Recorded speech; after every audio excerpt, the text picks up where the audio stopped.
All right, all right. And here we go.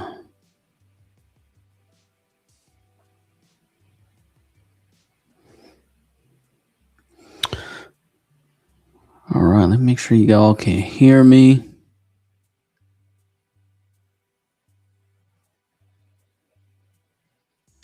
I think I got my background music on. All right. So, man, had a run in on Hams, and I think I hurt their feelings. So, I want to start off with a little background information, right? Kind of show you where I'm coming from. Especially with this whole, all the streets and da da da da and this, that, and the other. And there's this thing with the community, right? There's nothing new under the sun, right? It's the same thing, right? I've been listening to the same conversations my entire adult and childhood life. And so we're just going to go into the Wayback Machine, right? And all the way back to the infamous Moynihan Report. And there's something that we just have to just talk about, right? And this will be a primer to later events because I'm going to review my own appearance on DJ Ham. So let me just go ahead and add this.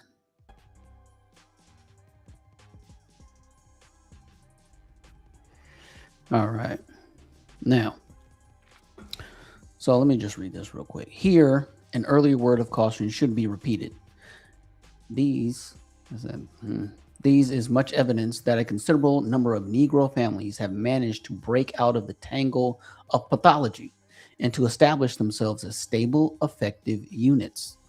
Living according to the patterns of American society in general, E. Franklin Frazier has suggested that middle-class Negro American families is, if anything, more patriarchal and protective of its children than the general run of such families. Given equal opportunities, the children of these families will perform as well or better than their white peers. They need no more help from anyone and ask none. Oh, and just quick background on the Moynihan Report. I know, for people that may be new, the Moynihan Report, right, was written by, put together by Senator Daniel Patrick Moynihan, and this is the Negro Family, the Case for National Action, right? And this is in the context of, I think the out of wedlock birth rate was like 25% then, right? And then this report was written, right? Now the out of wedlock birth rate is like at 70%, for context. So Given equal opportunities, the children of these families will perform as well or better than their white peers. They need no help from anyone and ask none. So patriarchal families, right, perform as well or better than their white peers. While this phenomenon is not easily measured, one index is that the middle class Negroes have even fewer children than middle class whites, indicating a desire to conserve the advances that they made and to ensure that their children do as well or better. Negro women marry early to uneducated laborers have more children than white women in the same situation. Negro women who marry at the common age for the middle class to educated men doing technical or professional work have only 4/5 as many children as their white counterparts. It might be estimated that as much as half of the Negro community falls into the middle class. Half, right? In 1965, half. However, the remaining half is in desperate and deteriorating conditions. Moreover, because of housing segregation, proximity, this will become important later, it is immensely difficult for a stable half to escape from the cultural influence of the unstable one. The children of now understand how this is written, right? The inference is it would be positive to escape from the cultural influences of the unstable half. Not that if you work really hard and you say the right magic words, you will convert the unstable half into the stable half. Right? That doesn't happen. Yo, what up? Salute, Thai City. So, right, that is the inference. Not, hey, we're going to kumbaya and we're going to fix the broken ones. That is not the inference here. The inference is escape. Right? So the children of middle-class Negroes often as not must grow up in or next to the slums, an experience almost unknown to middle-class white children. This will become a factor later, almost unknown to middle-class white children. They are therefore constantly exposed to the pathology of the disturbed group and constantly in danger of being drawn into it, right? The tangle of the pathology is like, it's like 28 days later, bro. You just don't mess with it. You can't control it. Stay away from it, right? It is for this reason that the propositions put forth in this study may be thought as of having more or less general application. In a word, most Negro youth are in danger of being caught up in the tangle of pathology that affects their world, and probably a majority are so entrapped. Many of those who escape do so for one generation only. As things now are, their children may have to run the gauntlet all over again. That is not the least vicious aspect of the world that white America has made for the Negro. Now, this was valid. That last sentence was valid during redlining, right? That sentence is no longer valid, not in 2025. And I'll get into that later, right?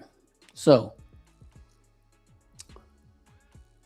many of those who escape, let me read that again. Many of those who escape do so for one generation only. As things now are, their children may have to run the gauntlet all over again, right? So we're going to talk about black flight as well, right? Matter of fact, let's go over black flight right now.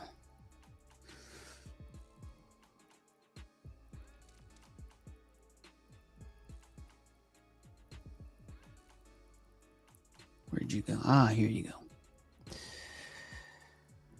So I've shown this before, right? You know, people get all in their panties about black fatigue, right? But no one's more fatigued of the nigged up than black people. Sorry. That's just how it is. All right. Some parts of Chicago saw half of black population disappear. All right. These dark green areas, black people are out of there, minus 61%. You understand? Austin is supposed to be like, air quotes, the good neighborhood, right? It's supposed to be the good neighborhood. That's where I think the mayor lives, right? Gone, minus 40%. Well, somewhere between negative 20 and negative 40, right? Call it 30%. Audi. Austin has the largest black population among all community areas in Chicago, right? That is the hood. Who is that one guy used to come in here? He's like a Jamaican dude. He's like, in our neighborhood, our neighborhood is much nicer. Da, da, da, da. It's like that was Austin, right? Inglewood, this is the neighborhood where they destroyed the Walmart, right? And cried racism when they wouldn't open it. And they rebuilt the Walmart only for them to destroy it yet again. Amazing. So, and another thing I find interesting about black flight, oh, come on, dude, is that this is the map of the mayoral voting, right? Right. They're both, Johnson was a Democrat and Vallis was a Democrat, right? But if you look, right, the black and Latino areas were all Vallis, right? And where black people were all Johnson. And where black people basically escaped to, were voting for Vallis, right? So if you're leaving the hood to go live around the people who are voting for essentially the Republican in this race, which I found interesting. Right, so that's black flight. One other thing on black flight.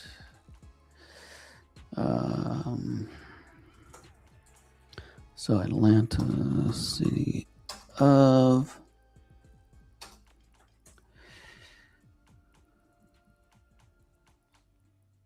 Where's the Wikipedia? There we go. All right, so Atlanta, city of, and then Atlanta metro area.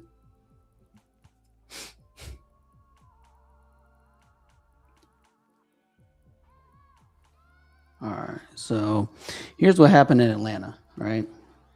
And about, what up, Clue?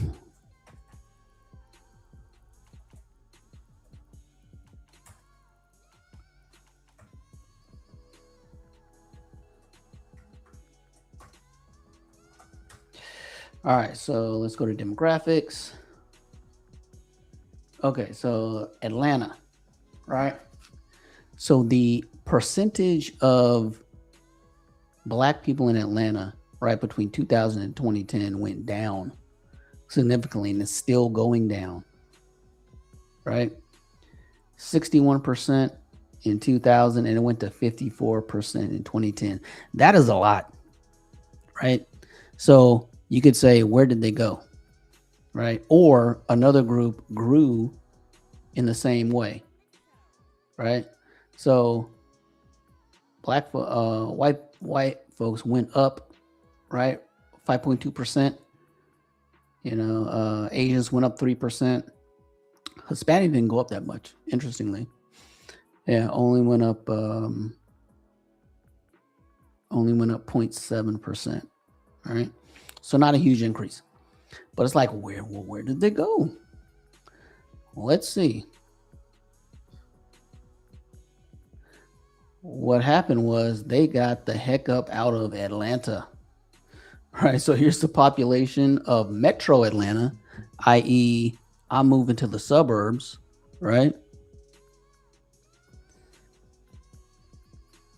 And they said, we are out, right?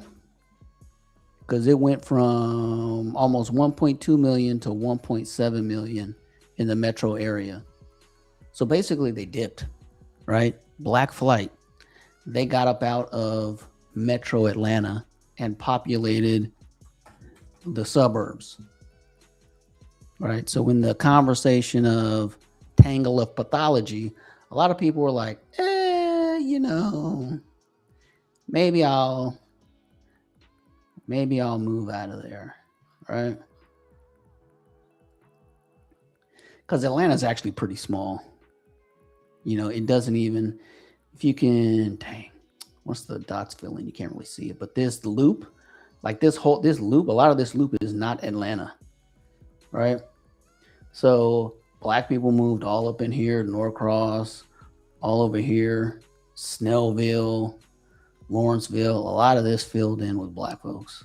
A lot more black folks in Marietta. I remember back in the back in the 90s when I went to Morehouse, Marietta was like, oh, the whole of Marietta. Oh, a lot of white folks in Marietta. Well, I mean, now look at it, right? If you don't know the orange dots are black people. The white dots are white people. The pink dots are Hispanics, and the purple dots are Asians. So now,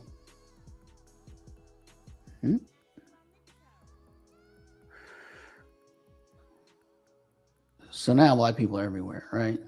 Freaking Kennesaw was supposed to be this terrible place back in '92, and now, people are just everywhere throughout the city.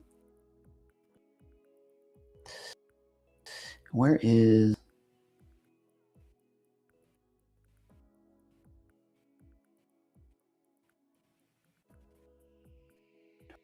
I don't know. That's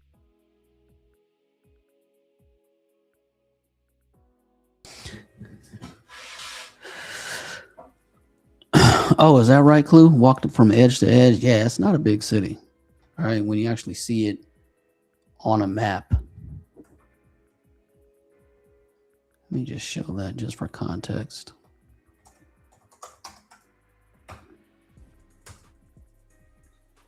Daggone it.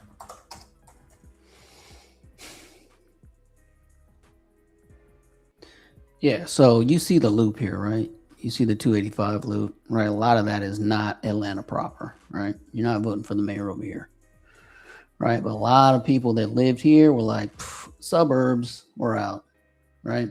So that whole complaining about, they're gentrifying Atlanta. Well, the black people dipped, Holmes.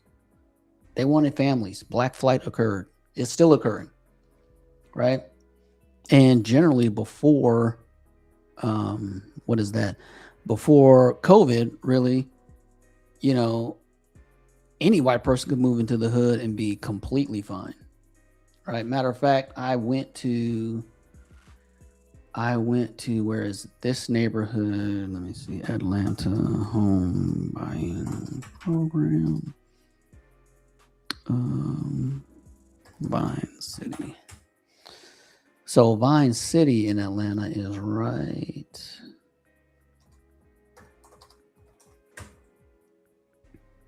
Yep. So this square is Vine City, right? And they had a special program here. And this area was already being gentrified in 2017, right? I saw a couple of little postage stamp looking houses, and it was nice because look, you're right by, look where you're at, right? You're right by Mercedes-Benz Stadium. Like, if you're going to the game and you actually live here, right? And a couple of streets, man, you got pretty good views of downtown too. But if you're living right here and you want to go to the Fishbowl or whatever it is, boom, you are right there, right? Take an Uber from your house or heck, walk, right? And I'm sure there's State Farm Arena. So I'm sure and this is right by the AUC as well, right? It's Clark Atlanta, Morehouse. You'd have thought black people would have jumped on this, and that was the whole purpose because this was all a black neighborhood. But anywho.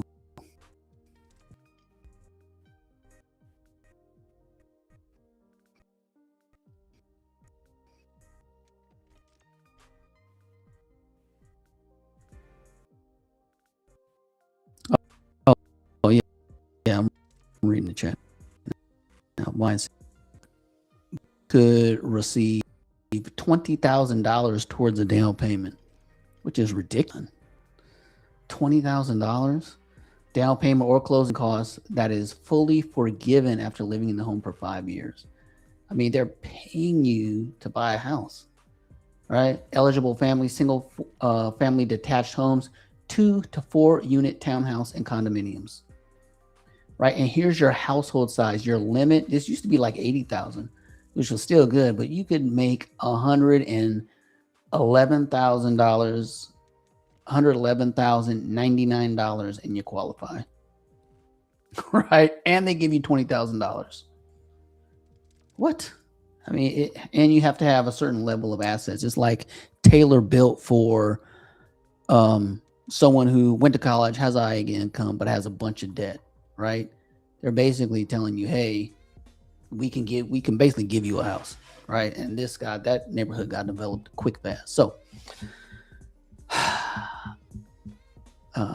so yeah, it is a important concept, right?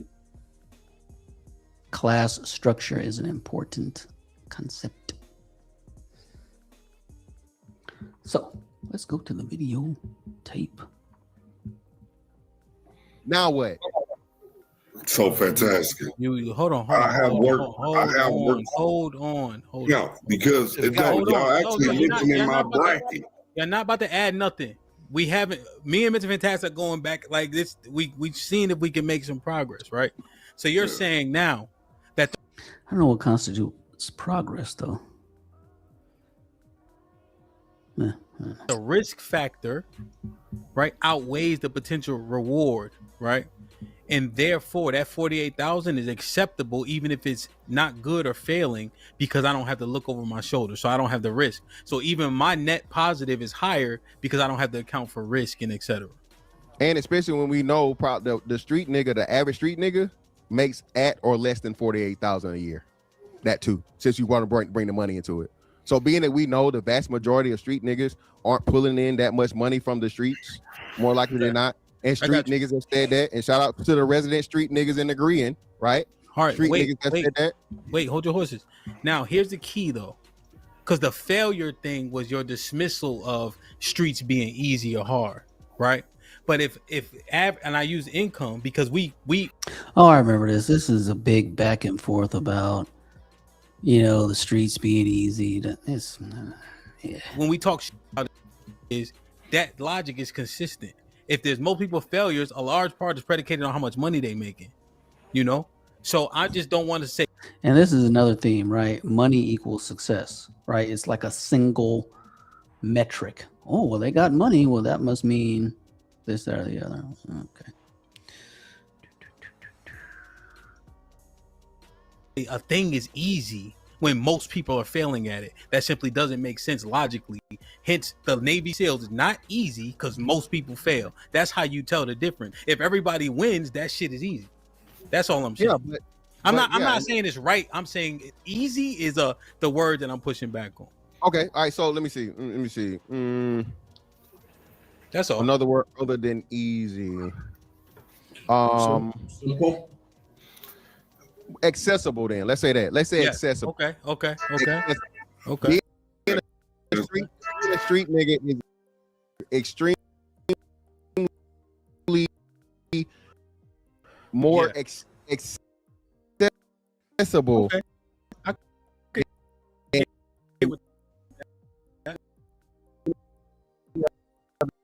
The other things. So I won't necessarily say. He did a super chat like the community has no correcting forces. It has no correcting mechanism, right? It cannot correct itself, right? So the capability does not exist. And I'll go over that as well. Let me get to the meat of this. They shooting up parties like niggas said earlier. And shit. I can concede. Niggas love to clip this one, Ham. I concede it. Yeah, I'm gonna make her watch the whole show, Mr. Fantastic. They gotta find where you conceded. In the day of switches, hey, it's not that easy. But nah, man, it's far more accessible for you to just make that again. Have any of us well-to-do, civilian. Empress saying shit. She start crying because you conceded, Mr. Fantastic. Now, Hemp, you had that show, right? Remember when you did I told Fantastic about the different levels. See, when you saying a street nigga can actually go anywhere. Yo, Mr. Williams, why? Anywhere. Why didn't you let our conversation marinate? Oh, I'm sorry. He didn't even get to say how much he conceded. Because you be asking for context, even though I didn't ask you anything. Right, the power dynamic, right? The New Jack City dynamic is that is like integral to the community, right? The street guy goes anywhere. You know, he's a ghetto Superman. He's gonna be invited to the halls of power and still be down with the streets. I was trying to wait for Mr. Fantastic to finish doing his concession speech. Nah, you lost it, niggas. Go ahead, Mr. Williams. That's all you get. It's crazy, bro. Hey, it was gonna be that way anyway. All right, go ahead, Mr. Williams. Then we'll get Freeman in, and then we get up out of here, man. This is I'm what tired, it is. no. Like, because we ain't done 6 hours in a minute. I did. No, you really haven't. Holiday special, nigga. You're welcome. I told y'all about 3 different niggas. I told y'all this. You have the hood nigga. He only gonna run in the hood. He's only gonna stay in his hood. You're gonna have the ghetto person. They're gonna go everywhere and act ghetto, no matter what, ratchet, raunchy, what have you. The street nigga actually gets to go everywhere.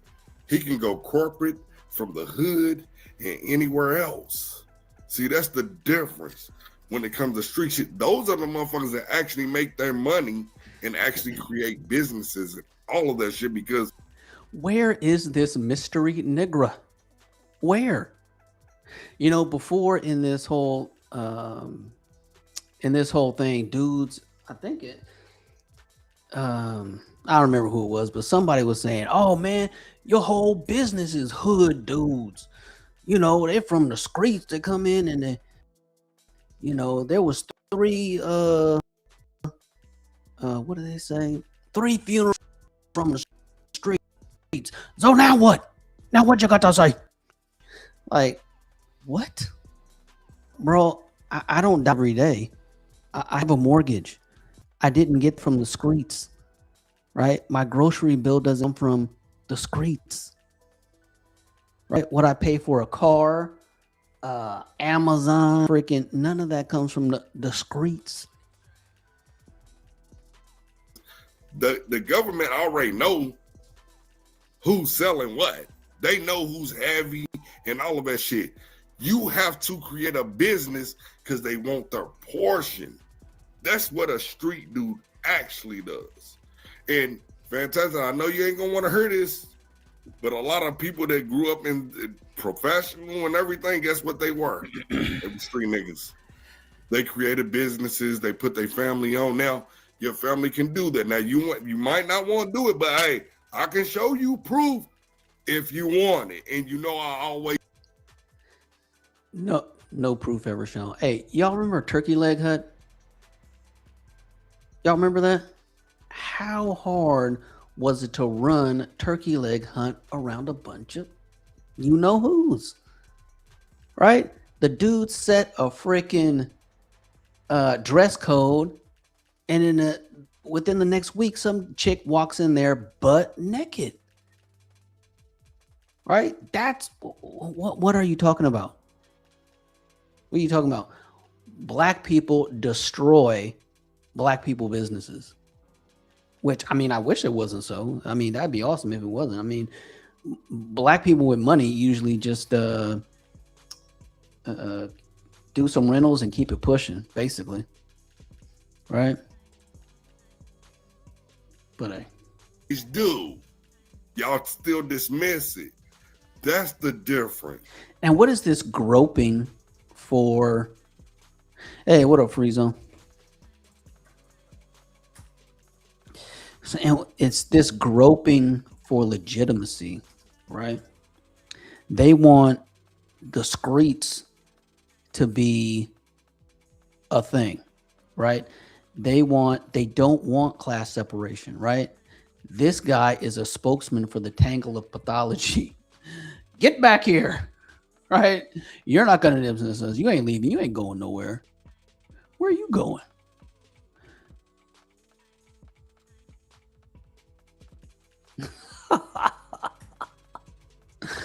Man, Nick, I'm telling that.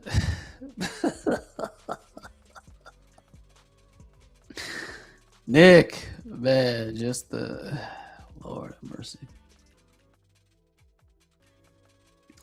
Lord of mercy. Now, Was Michael Jordan a street nigga? we ain't gotta put him in our. He Oh, no. But his daddy. Hey, one thing, you know how they have all this evidence of all these street dudes who've done all that stuff, but I don't hear any of them. Where are they at?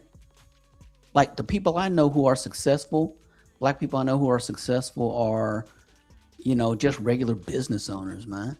You know, like I know a dude, he lives in a part of town I would not live in, but I mean, he makes $250,000 a year cutting grass, right? Because he's got a contract with the city, you know, and that's outside of his contracting business, right? Outside of the landscaping he does, not for the city, right? I mean, he's got to be pulling $350 a year, easy, right? Easy, right? And it's like, oh, he's from the streets. No, not really. He's married, been married for 20 years. Raised his kids went to college. They don't live anywhere near him, right? They are gone. They don't live anywhere near him. So, yeah, they got up and got ghosts. Hold up. Hold up. You want to go hard?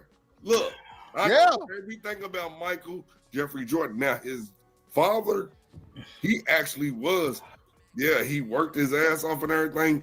Where do you think Jordan got his gambling and everything from? His daddy used to do the shit. A street nigga. Look at this shit. His daddy used to do it.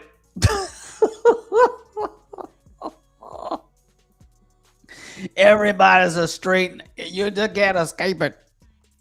Yeah, that just making a nigga now, gambler. Hold up.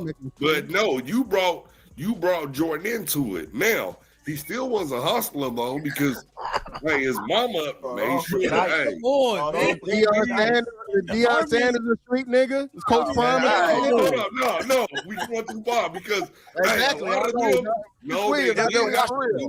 a lot of them, fantastic. Ain't nobody squeaky clean in a lot of shit, bro. They all had it. Look at the speeches that they give. And everything, you can go all the way back. Now, you gotta make a nigga a criminal to make the point. What? Look. So he equates the streets to being a criminal, which will come into play later. Nigga, City Portier was mother hitting niggas with his 38, nigga.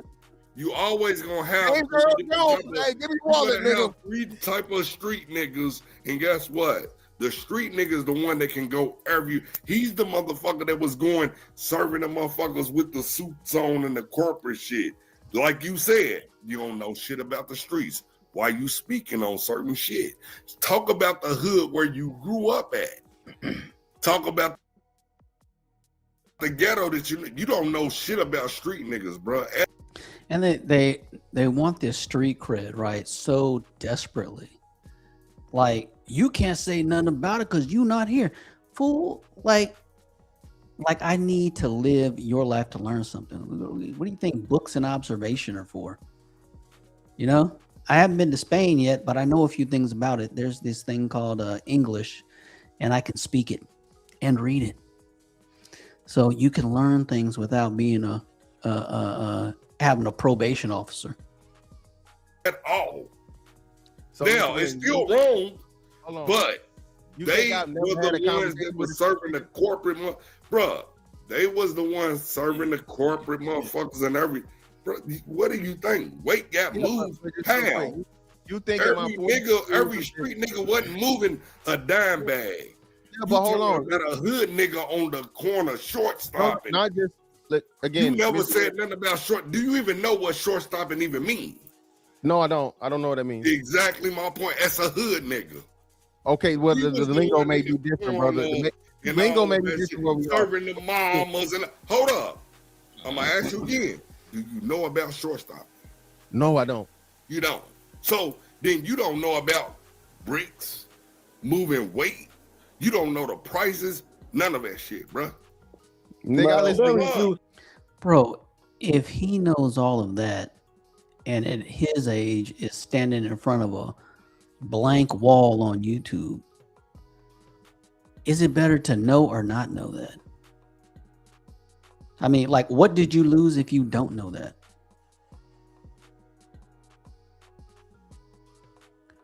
Street dude is losing weight, man. Can we stop, man? Hold Real shit, all jokes aside. All jokes I'm aside. Hold on, asking Mr. some Williams. real question now. All jokes aside. Hold on. Chill. Hold on. Let me ask you a question. Oh, Mr. Williams, do you know what a Big 8 is? You know the fuck I know what it is. Just like I asked them, hey, when I Man, do you know all the drug selling slang, player? asked them, I'm do you just know trying to back see in the day, do you know what back in the day, what they was talking about the syrup and shit, it was going $10 an ounce. Guess what Oxycontin used to be before everybody got on it? You served it to the white people, you was getting $35 a pill. You got him out here, man. That was before all this shit got normalized. You was serving. Hey, is there a Screet 401k?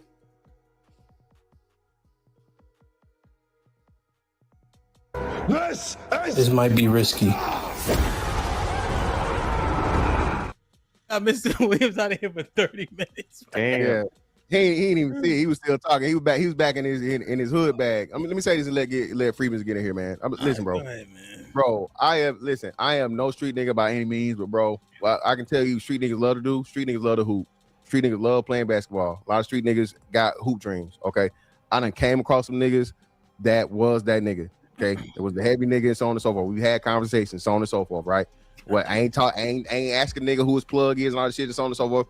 But for you to think, bro, okay, that I have not been around, okay, real killers too. And here's the thing, man, about that whole thing. Like, you know, I don't think Fantastic needs to outline his bona fides, right? Just my opinion.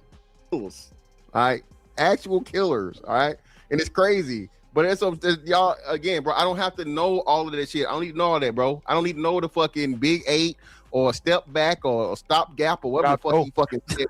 Stop nigga. gap. I'm not trying to get in the street, brother. Yo, all right, they got Mr. Williams out here for 80 minutes. He timed out till tomorrow. damn. Let's get Freeman in, man. Big 8, that nigga. That's a huge 8. Shout out to y'all. Freeman, what's going on, man? Hey, what's up, Hamp?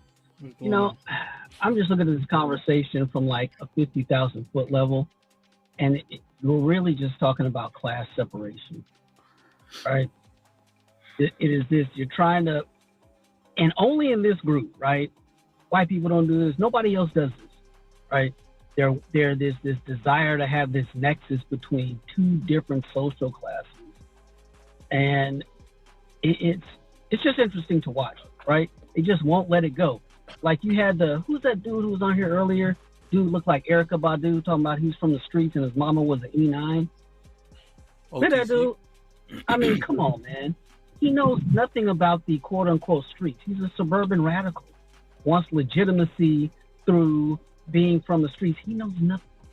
Hey, look, and this dude over here knows it, right? Because he the same way.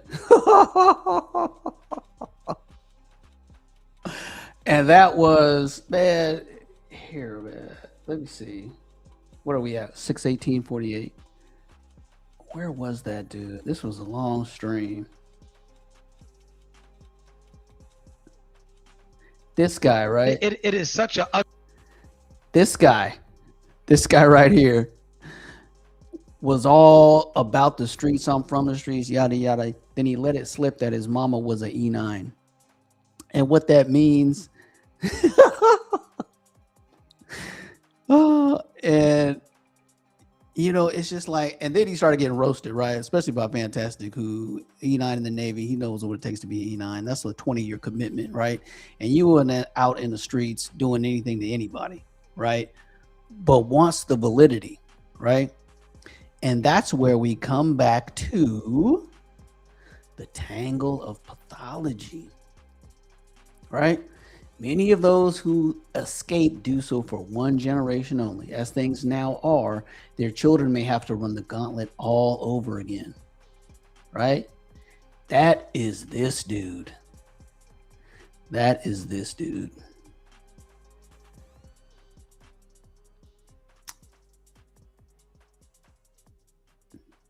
It is this. You're trying to, right? They just won't let it go. Wants legitimacy through being from the streets. He knows nothing about it. He so obviously knows nothing. Oh, and here's let me add this in, right? So anybody watching this knows where I'm coming from, right? These are the two poles of black culture, right? Right, the black rednecks and the educated northern culture, right? And my goal is to create as much space between these two sides as possible, right? Why? Because nature abhors a vacuum, right? Nature absolutely abhors a vacuum. And that's what I want to create. Why? Because you will be able to suck more people out of the black redneck class and over to the educated, or in the middle, right? If you create the vacuum. But this whole conversation is people that are, the context is, or it seems like they want to legitimize this as something valuable, right? Like, say you can be, Ghost from Power, right? Right? You can be Ghost, right? You can be the mythological super Negro, right? You can. But really, in all seriousness, you can't. Right? You can't. So, oh, and that's the other thing I want to get to, right?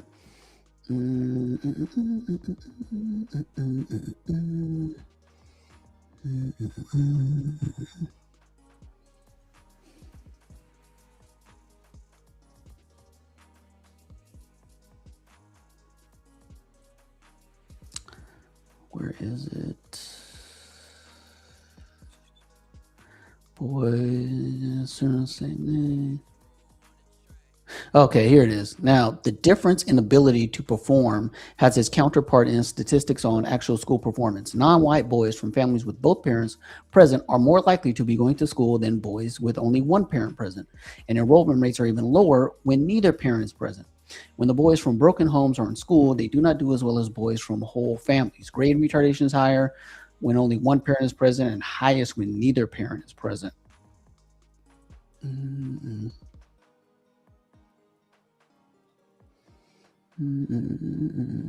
Okay, here it is. In predicting juvenile crime, Eleanor and Sheldon Gluck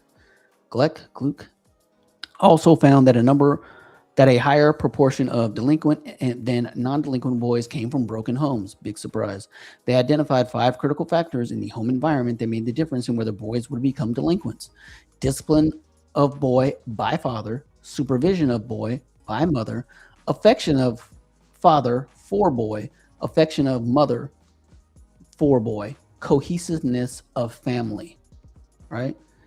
So basically, what is the solution? The solution is family. And that's, that's all it's ever been. You understand?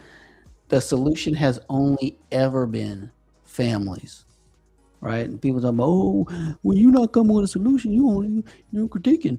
Bro, you actually think you have a solution, right? This came out in 1965, literally 60 years later.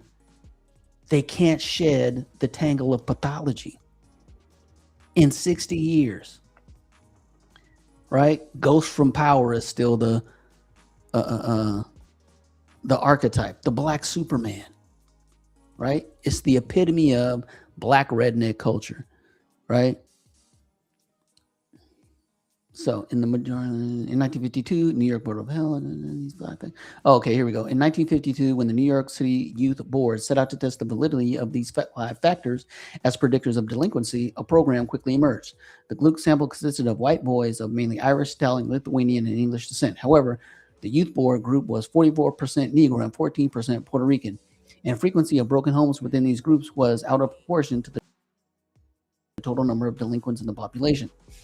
In the majority of these cases, the father was usually never at home at all, absent for the major proportion of the boy's life, or was present only on occasion.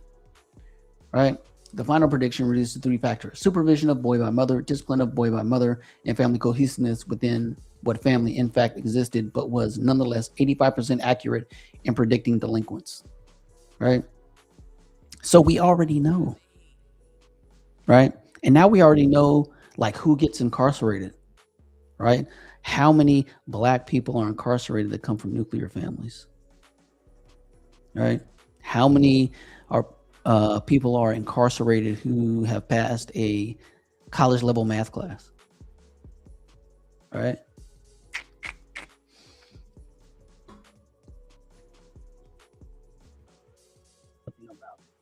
And then the dudes who are actually super duper in it want it to be something that's legitimate, like it's like having a middle class job. It's not, right? Y'all trying to conflate these two worlds. They don't mix. They never do. They never do. So, you know, that's all I'm saying. I'm just watching. Oh, and on that point, let me just go ahead and go here. On that point, right? Oh, no, Like, let me do that. Just be yourself, right? The only place you really even interact is here, right? You don't, people who go to the streets, go to the streets. People who don't. And we got to come here and perp like we're doing one thing or the other, right? Just be free. Be yourself. It's okay. What makes you, well, black people, so 49% of black people. See, it's hitting this dude real hard. This guy. People live in the cities, so proximity is not as far or widespread as we imagine. And we I don't understand that phrase, right? We have like densely populated areas too. So like for instance, I have a house in DC. I don't know if you guys know about DC, but Southeast DC, and it's on Alabama Avenue. And so it takes me 10 minutes to get to Capitol Hill. Y'all heard of Capitol Hill? And it takes me 10 minutes to get to Chesapeake Street. Chesapeake Street is where it is. The high school over there has a 20% graduation rate. So proximity isn't as vast as we make it seem. What does that mean? Proximity isn't as vast as we making it seem. What does that mean? Proximity isn't as vast. Right? I mean, proximity isn't vast. Those are antonyms. Am I tripping? Those are antonyms. You know? So like I'm very close to the environments. So if you're very close, then you are proximal. Like you are proximal. Oh, so okay, so proximity does exist because you are in the environment. Big time. And that's another thing.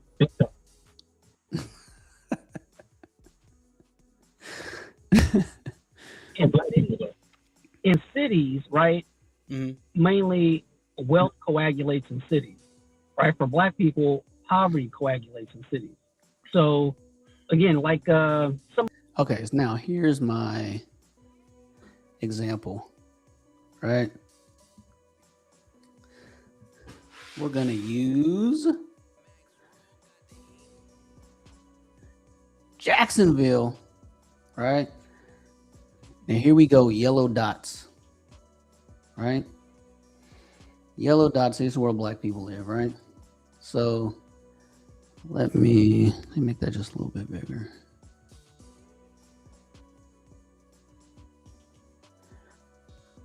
Now,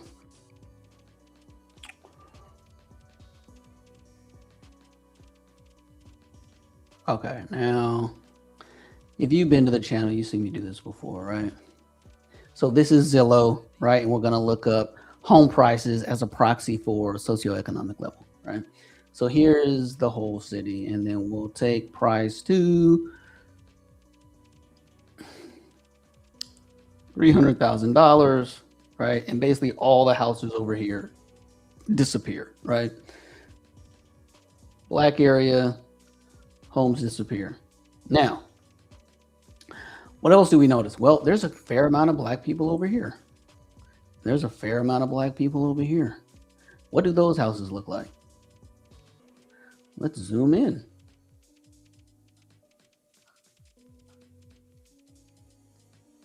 So they look pretty nice, right? So there is separation. There is, right? Just because they're proximal in the sense that you have basically you have a wide range of socioeconomic level among black people in cities in general, right? You just do. But these houses look pretty nice, man. This is absolutely not the hood. Right? This is not the hood. Right? And these aren't even the upper, this is 345,000, right? This isn't even the upper end of these houses. Right? If you look, you got 760, you got a mixed neighborhood, but these $359,000 homes looking pretty good. There's a whole lot of black people in them, right? You can look at this neighborhood and see it's about half and half, right? So there's got to be some even blindly just searching. There's got to be a lot of black people living over there. And then, oh, come on. In particular, is it here? Let me make sure. Oh no, it's over here. Sorry.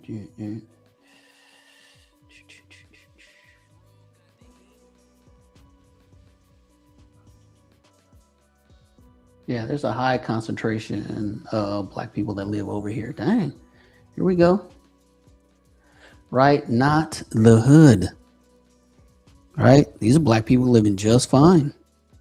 Not in the hood. Right? They want this to be, these are, they want these guys and these guys to be the same people. They're not. Right? They're just not. Right? It is the effort to murky and muddy the waters between the low and high end of black culture, of the socioeconomic ladder, right? They want to take the rungs out and press everybody together. That's not really how it works. Not in real life, right? And this is multiple cities. I can do this I pulled up a bunch of cities. Memphis, same thing, right? Everybody knows South Memphis is ass, right? North Memphis isn't much better. But then you get over here, right, to Eads, Tennessee.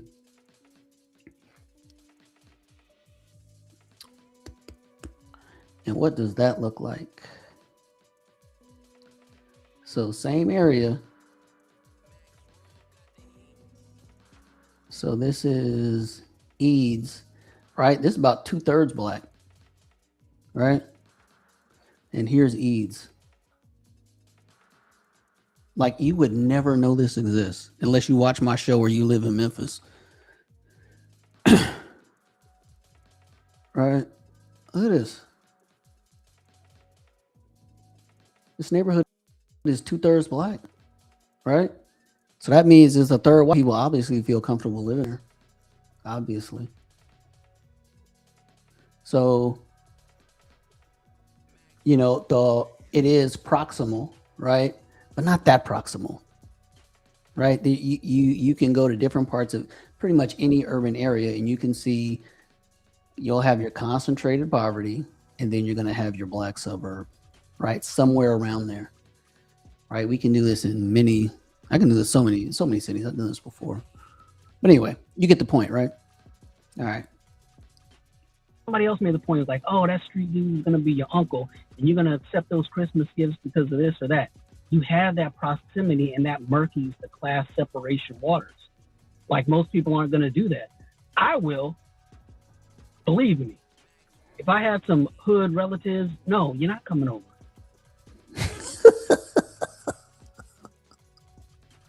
You're not doing that. You're not showing up smelling like blacks and bringing some old weed gifts over here. You're not doing it, right? But that's just me. I am not murky. Well, I mean, weed would be. Well, I think I understand your point, but we don't have that many degrees of separation amongst black people. See, we do have those, right? They don't want them, right? We do have those degrees of separation. They just don't want them, right? And here's another one. I love this. All right, this is my boy.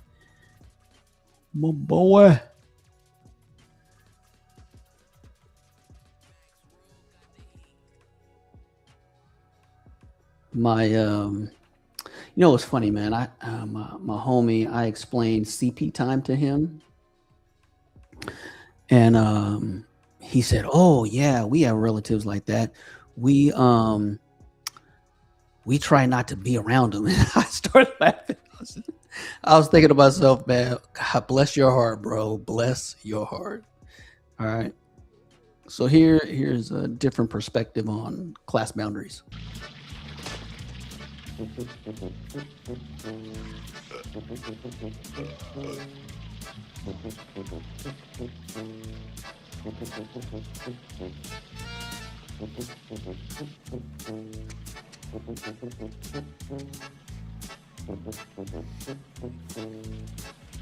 Christmas!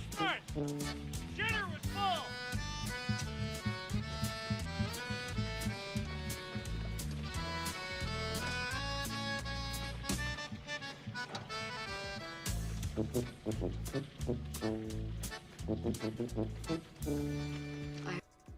Right. You may have may not seen that, right? But that is the National Lampoon's Vacation, right?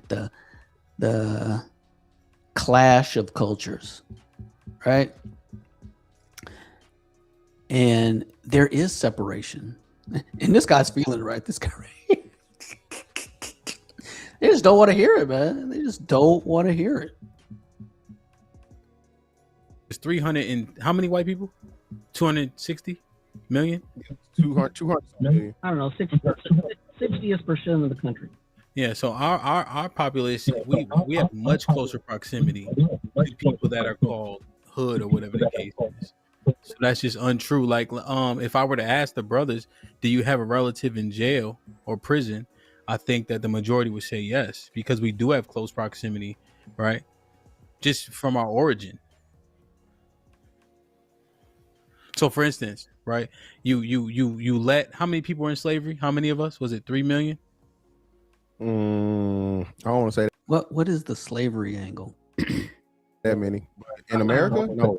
Yeah, so 1865. How many? 2.5, if I'm not mistaken. Yeah, so like 3 million, right? And so Don't at quote me the on same that. time, in the inception of the emancipation, you have vagrant laws being created, loitering laws being created, right? Because the 13th says what?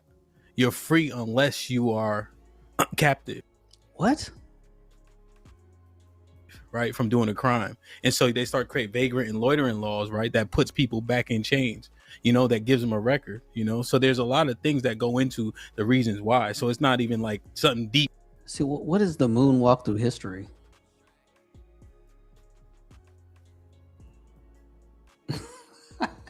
I'm not saying nothing like profound, but it just makes sense based on Actually, proximity. it was actually 4 mil. So yeah, Okay. he was right. Yeah. Closer. Yeah. So yeah, it just makes So what is the point of that? Is that saying there were 4 million people with criminal records? So criminal records are endemic to black people? So, hey, we can't have class separation because of that. We just got to accept we just criminals. sense based on Now notice that there's about to be a juxtaposition. proximity and how many of us there aren't.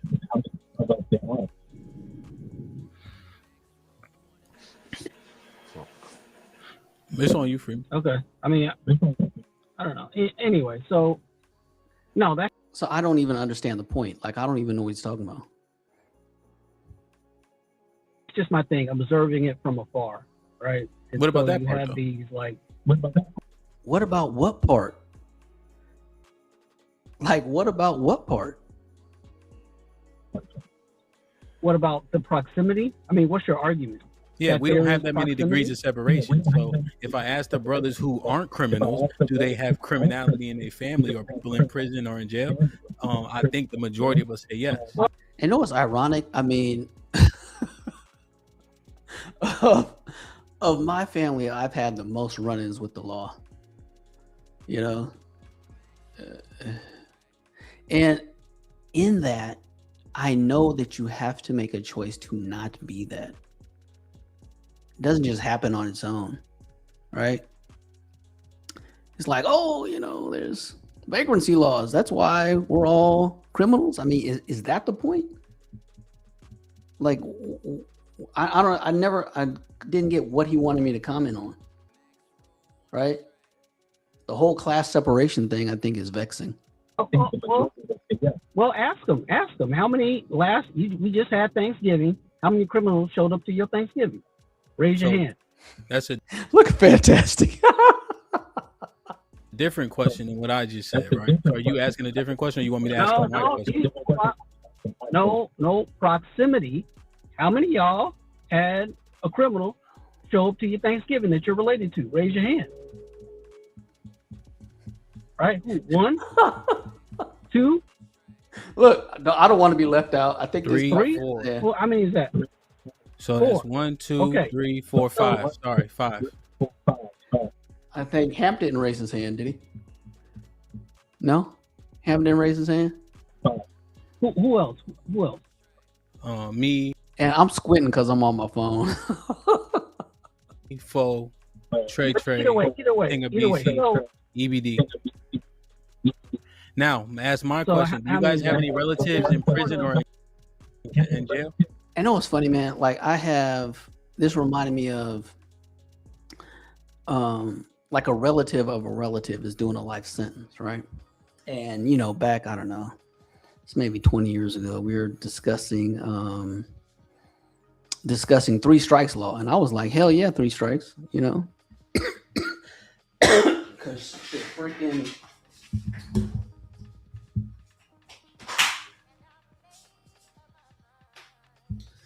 all right, excuse me. Freaking crime was out of control, man. In California, it was nuts. I mean, it was nuts, man. And I was all for 3 strikes, right? Crime went down. And especially like a lot of the rhetoric in the space is, oh, it's only, which we're about to get to, it's only a teeny percentage of Black people that commit crimes. Well, then 3 strikes should be your saving grace, right? 3 strikes should get them off the streets, right? It should be a different community without them on the streets. So you would think they would be super pro 3 strikes. But anyway, so I came down on pro 3 strikes, right? My relative was anti 3 strikes. Why? Because his relative was doing a life sentence, and he started explaining to me how, oh, it was just this happened, it was this happened, and through this odd set of circumstances, he ended up with 3 felonies. And I'm just like, bro, no, like, no, you didn't, you didn't stub your toe into 3 felonies, dude. Like, he got his last one for being a getaway driver. And he was like, I didn't know he was going to rob the liquor store. It's like, what are you, I don't know what we're doing here, man. I mean, how do you accident your way into a friendship when you're on parole, no less, and you got 2 strikes with a dude who just goes in and robs a liquor store? I'm just like, oh, well, he ain't out being a getaway driver anymore. So, I don't know what to say. I would rather my little cousins not do what I did, and they don't have to. And that's the other thing about like advice and learning things. Experience is not the best teacher. Experience is a hard teacher. Experience should teach you enough that you don't need experience anymore. You can listen to someone else, and their experience can guide you. And really, that's been a blessing, honestly. From my perspective in life, I noticed that I am able to make good decisions like very quickly. And I didn't even realize it's at a subconscious level that you can take decision making and you can just eliminate bad choices like it's a reflex and then make better choices. And, you know, it's part of that. They're like, but anyway. Raise your hand if you have any relatives in prison or in jail. So I do. He does. So the same. You don't have any Mr. Fantastic, right? Now I have some that were, but not.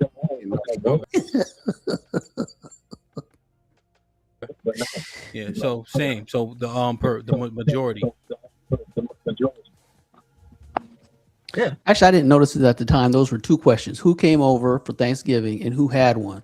Right. So if you had one that's in jail, but they didn't come over, or are, and they didn't come over for Thanksgiving, you probably don't associate with them. Right? Because Hamp didn't raise his hand for at my house for Thanksgiving. He raised his hand on they in jail. Okay, I mean, but what's the point? What is the point of proximity? I'm saying that you don't have class separation, right? And you're saying, but there's proximity. What is the point? You were saying. What is the actual point? We all just smushed together when we one big Negro, right? But you know, maps say otherwise. Maps say otherwise.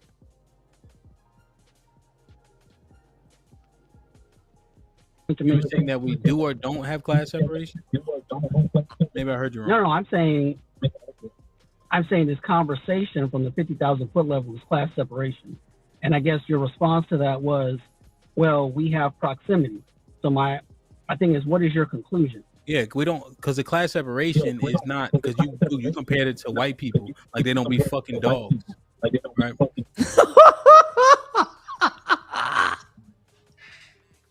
From class, look, we how you know he's in his feelings when we're talking about class separation, and his response is,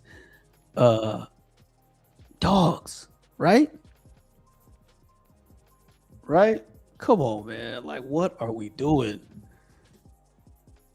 So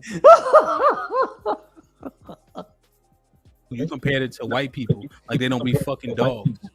Right?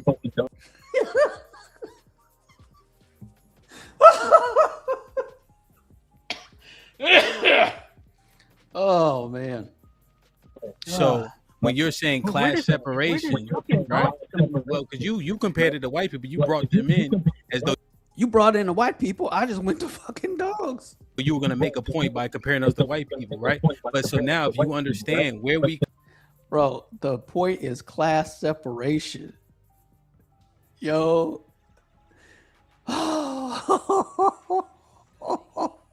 That's how vexing it is, right? I think I hurt their feelings.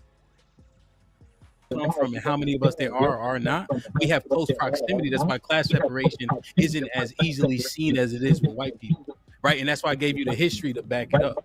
So now what are you saying? So the history to back it up, he moonwalked through history to say vagrant laws make us all criminals, is what I'm gathering from that, right? We just all criminals because of vagrancy laws. I guess that was his point. Finally, I get it. Well, I mentioned. I don't think I mentioned just white people. I think I mentioned all groups. No, you mentioned white people specifically. I didn't mention. I didn't say all groups. You said white. I didn't mention all groups. I said white people. I said we're and other groups. I said we're the only group, right? We're the only group that does this. So implied there are other groups, but white people class separation, and we're the only group that doesn't separate on class, right? Or has this culture that purposely tries to murky it and pull it into one big Negro, right? Hence the moonwalk through history and vagrancy laws. I said, but we're the only group. You made sure to pinpoint white people. He's really in his feelings about the white people, you know, because what they do to dogs. I guess Hamp is a dog lover. What you said. I mean, does it matter? Yes, It does matter. it matters, It's so important to him. right? So, like for instance, if you go to Asian communities, like in Chinatown or Chinatown, right? As an example, they created their own police station, right? They do things themselves in house with their people, right? They don't have this big class separation like they just getting rid of the bottom of the bottom. See, that is funny, bro. Like later he admits that he doesn't know any Asians. He doesn't actually know any Asians, right? And the fact that Asians are, dude really thinks that a guy who is a Chinese dude who's an engineer who, you know, sends his kids to UCLA is rubbing shoulders with, you know, all segments of the socioeconomic ladder. You got to be kidding me. Right? Are you kidding me? You see, they all live in proximity together and therefore deal with each other. Whoa. Do you know any Asians? Yes. Do you know any? Yes. Okay, so then you know then if a Korean grandmother has 4 grandkids and one of them starts smoking crack, she now has 3 grandkids. Right? Say It ain't like, oh, you know, Korean Pookie's 3 and coming 3? over. No, that don't happen. Sorry, you said 3 and Did 3? you hear me? No. No, I said if a Korean grandmother has 4 grandkids and okay, one of them starts smoking crack, she now has 3 grandkids. Okay. Period. Okay. Period. The criminal class and And that just demonstrates, right, this whole, there is this, it's the fishbowl, right? The fishbowl only knows the fishbowl, right? So they project that onto the rest of the world. I mean, dude, the idea that there is no class separation amongst other groups is hilarious. Hilarious. Like you think, heck, Asians don't even like each other. One, right? Chinese don't like Japanese. Japanese don't like Chinese. Japanese don't like Koreans, right? None of them like each other, right?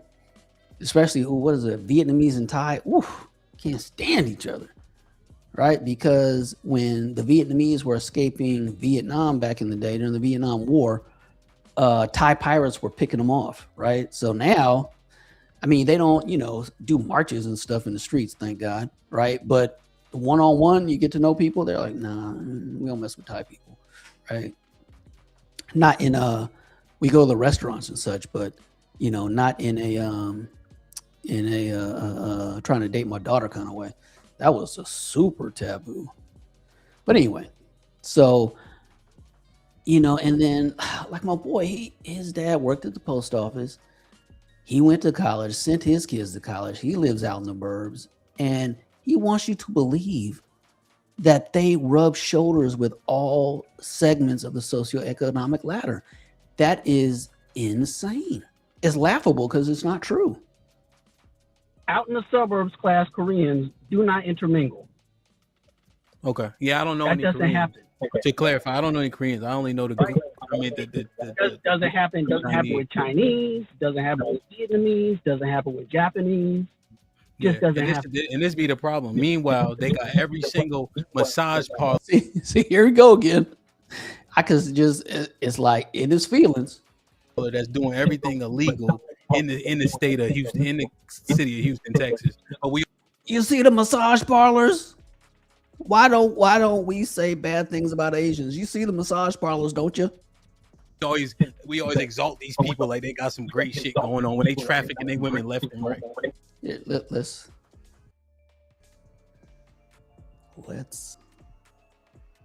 okay, just real quick.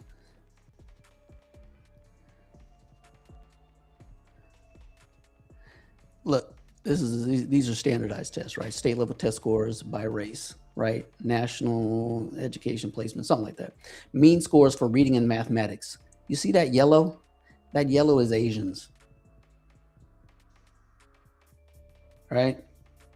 That's Asians. Right? That green. See this green? Who do you think the green is? Just guess. Just guess.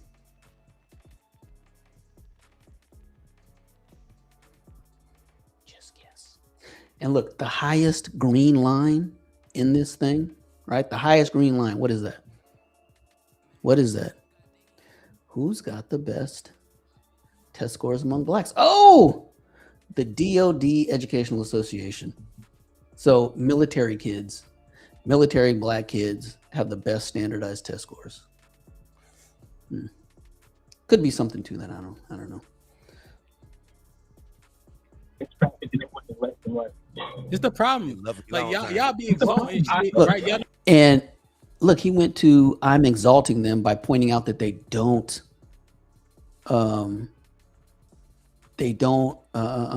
intermingle along class lines. They just don't, right? And that became I'm exalting Asians, right? Well, what it became was they own all the massage parlors, and you're exalting them.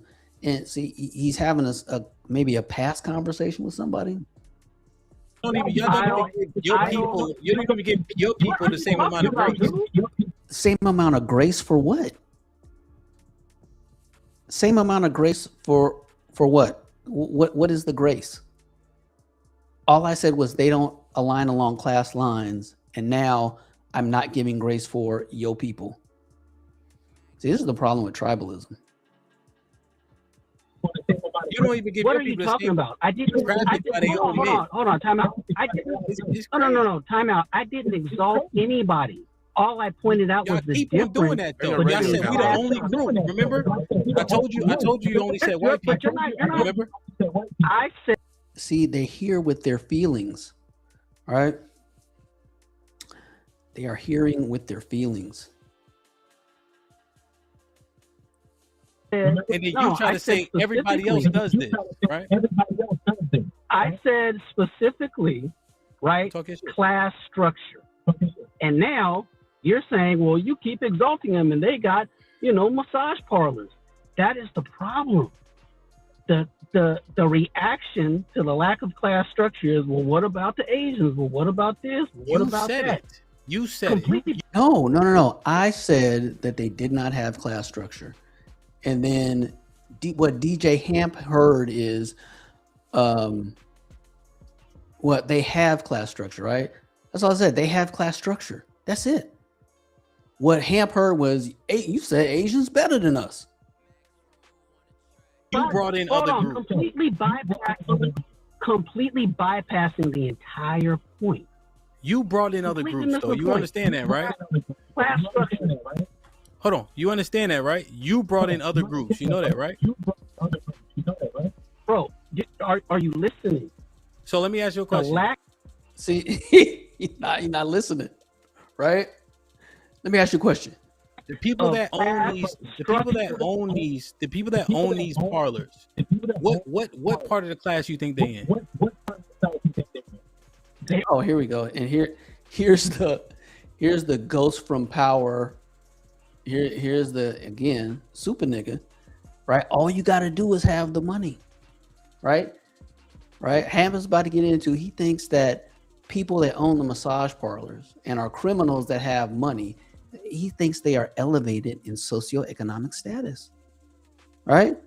Like guys that work at the post office and send their kids to UCLA are like, oh, we got to get with the owner of the massage parlor. He's an exalted man in the community. What? Right? This is the fishbowl. The fishbowl tries to make everybody ghost from power. The real world is not like that. Or the low class. You saying the they ownership? Are the low class. The ownership? Look at them. They're like, no, they're not.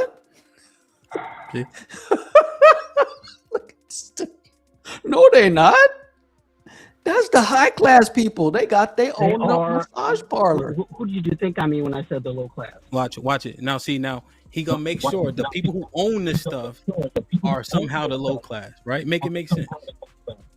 See, it doesn't equate in communita math. Communita math is you own it, right? There's no way you can be the low class, right? There's no, I mean, seriously, like in Japan, you have the Yakuza, right? But the Yakuza and civilians don't mix. They don't mix at all. They, you think the head of the Yakuza is like, oh, here's the key to the city. No, it just doesn't. It only works like that in the community. It only works like that in the Fishbowl. What do you mean make it make sense? What do you mean? What does that even mean? Make it make sense. People that own What the does that people. So mean? are you saying that they're low class because of what reason? Because they are a different class. They are a criminal class. How is this? See, the community doesn't get it. The community doesn't compute, right? Oh, if you got money and you're a criminal, that's okay. What do you mean? It's not making. Actually, I know how it's not making sense. Class structure is not like something people can wrap their heads around. Can I ask a question? Right? It's like you can't wrap your head around the concept. You don't even know who you're talking Right? to, right? You don't even understand. I know. I don't know.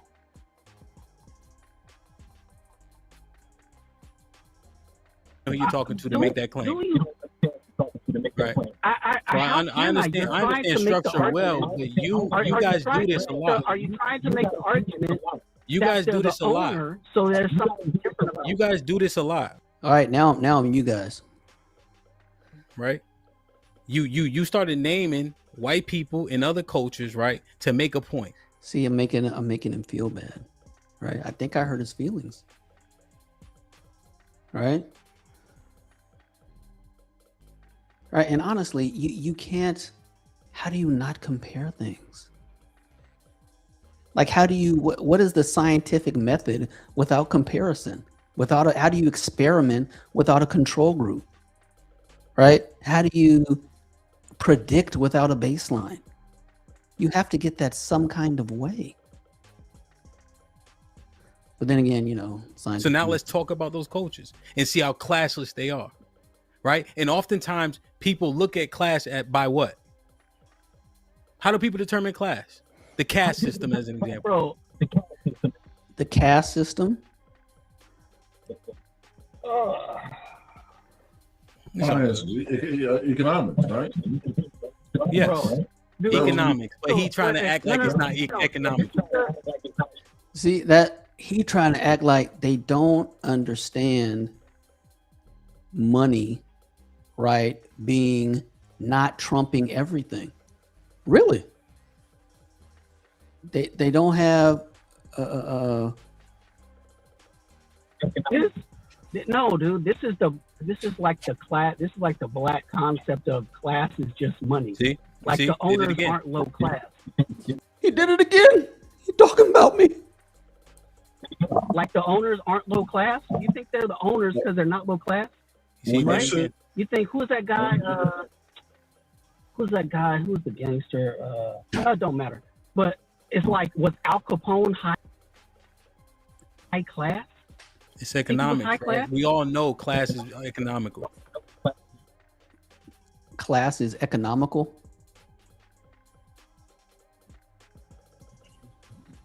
Al Capone could afford the best lawyer money can buy, Al Capone was damn sure high class. and he was treated Just like Scarface was high class. as with respect. If Al Capone wasn't high class, presidents don't exist. I think this illustrates the misunderstanding, right? You think that the socioeconomic level is simply the amount of money you have. You think Yeah. Your socioeconomic level is simply the amount of money you have. you think when you go to a private yacht club, it's all a bunch of Asian gangsters who own pool halls? Yes, that's why it's private. Brother, Look, what the No, point is, look at this guy. Yeah, that's because it's private.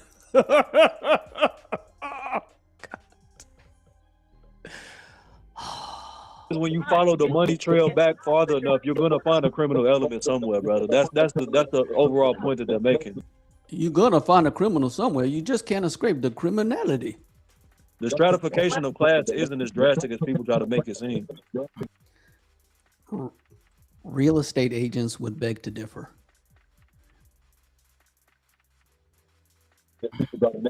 Oh my God. So just to be clear, right? These fools would have you believe that, hey, Eads, Tennessee, you just got to go back far enough, and one of these houses is full of gangsters. That's it. This house. Let me duplicate this screen.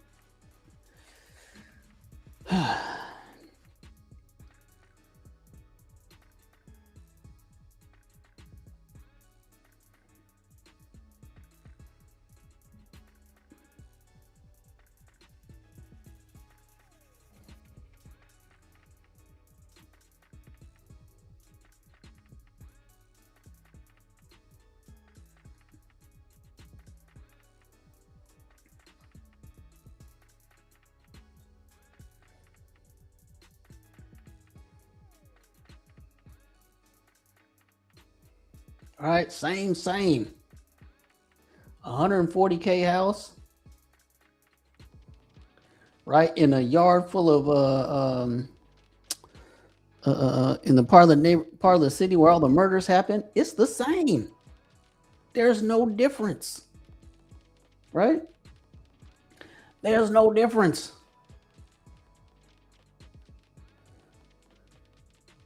Right, this this house with the patch in the front yard, same.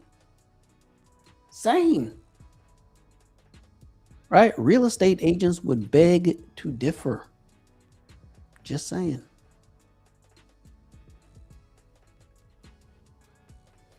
And see, and that's the other thing, is the lowest common denominator, right? These other groups the same. Because you go there, right? Can you repeat that? That's because you go there. Go well. Because you're at the yacht club. You're at the yacht club with all the gangsters. No, I'm not saying that I'm at the yacht club. I'm saying through historical research, you can tell that even the Rockefellers, the De Beers, if you chase their money back further enough, you're gonna find somebody committed a crime. They all the same. Find a criminal element. That's the thing. I understand what you're saying as far as class, but you're trying to tie class to criminals, and that stratification doesn't exist in reality. So basically, class just doesn't exist. And no, it definitely exists, but that's why this conversation is 6 hours, and you're gonna have it again. Oh, and here to my point, right? To my point. Actually, I've been listening to this conversation for 40 years. Are you gonna have it 10 years from now? You haven't. No, you haven't. You just... Yes, I have, Hamp. Yes, I have. Yeah, I have. Because the more things change, the more things stay the same. Right?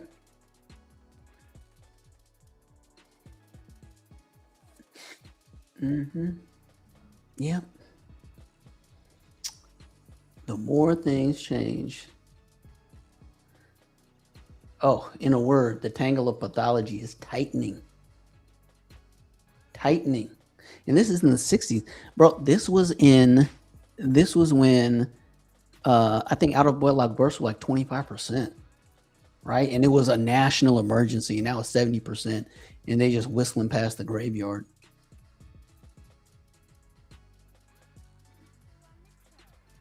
Just say you don't have any proximity. You don't have any proximity. Remember you said that. Yes, I had. No. Okay. Oh, and here, look, here comes the black bona fides part, right? That's where they go when you hurt their feelings. You said 50,000 right. feet. This is the first time. You're right. This is the first time this has ever happened. I'm saying. Oh, and look, Here's the. Hold on, real quick, bro. Listen. The same. Live. Where is it? Here. Look. Fuck the streets, right? And ages, white people. The same conversation, Holmes. Right? 3 days prior, same conversation. If you go through Hamp's playlist, it's this conversation over and over again.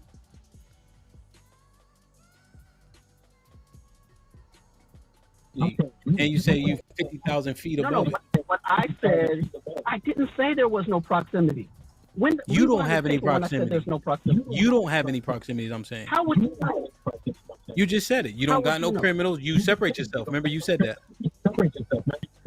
I do separate myself. You don't have no proximity. Yeah, and I grew up in Southern California. During the I don't know what crack that era. means. But I know don't need anything. that for legitimacy. You don't know what that means, right? You don't know what that means. So, I don't know anything about California. and Hey that's Freeman, how- are you on your real quick? Are you on your you got to take it off your Bluetooth?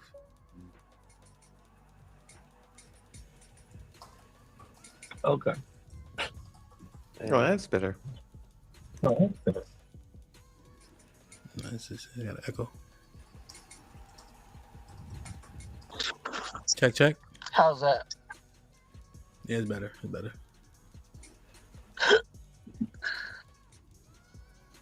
Yeah, the economics matter. The class.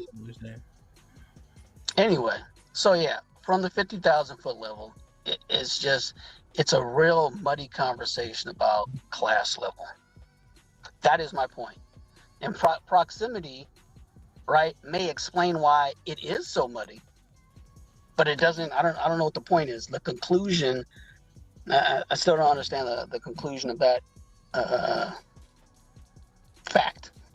So, yeah, it's just that is what it is. That's why this conversation keeps going on. What's the conversation? Oh, I think I hurt his feelings. I think I hurt his feelings. And now he's looking for a win.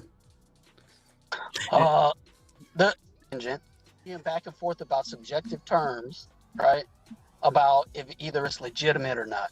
And people just keep groping for that legitimacy. That, the streets are this thing that have some sort of redeeming or positive value.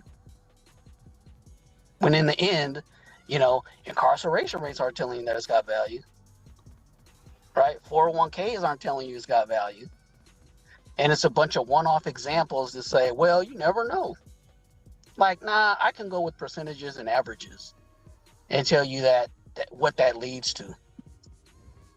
Right, because the prison population, like they've already done the studies, right? There's below a certain education level, you're just far more likely to end up in prison.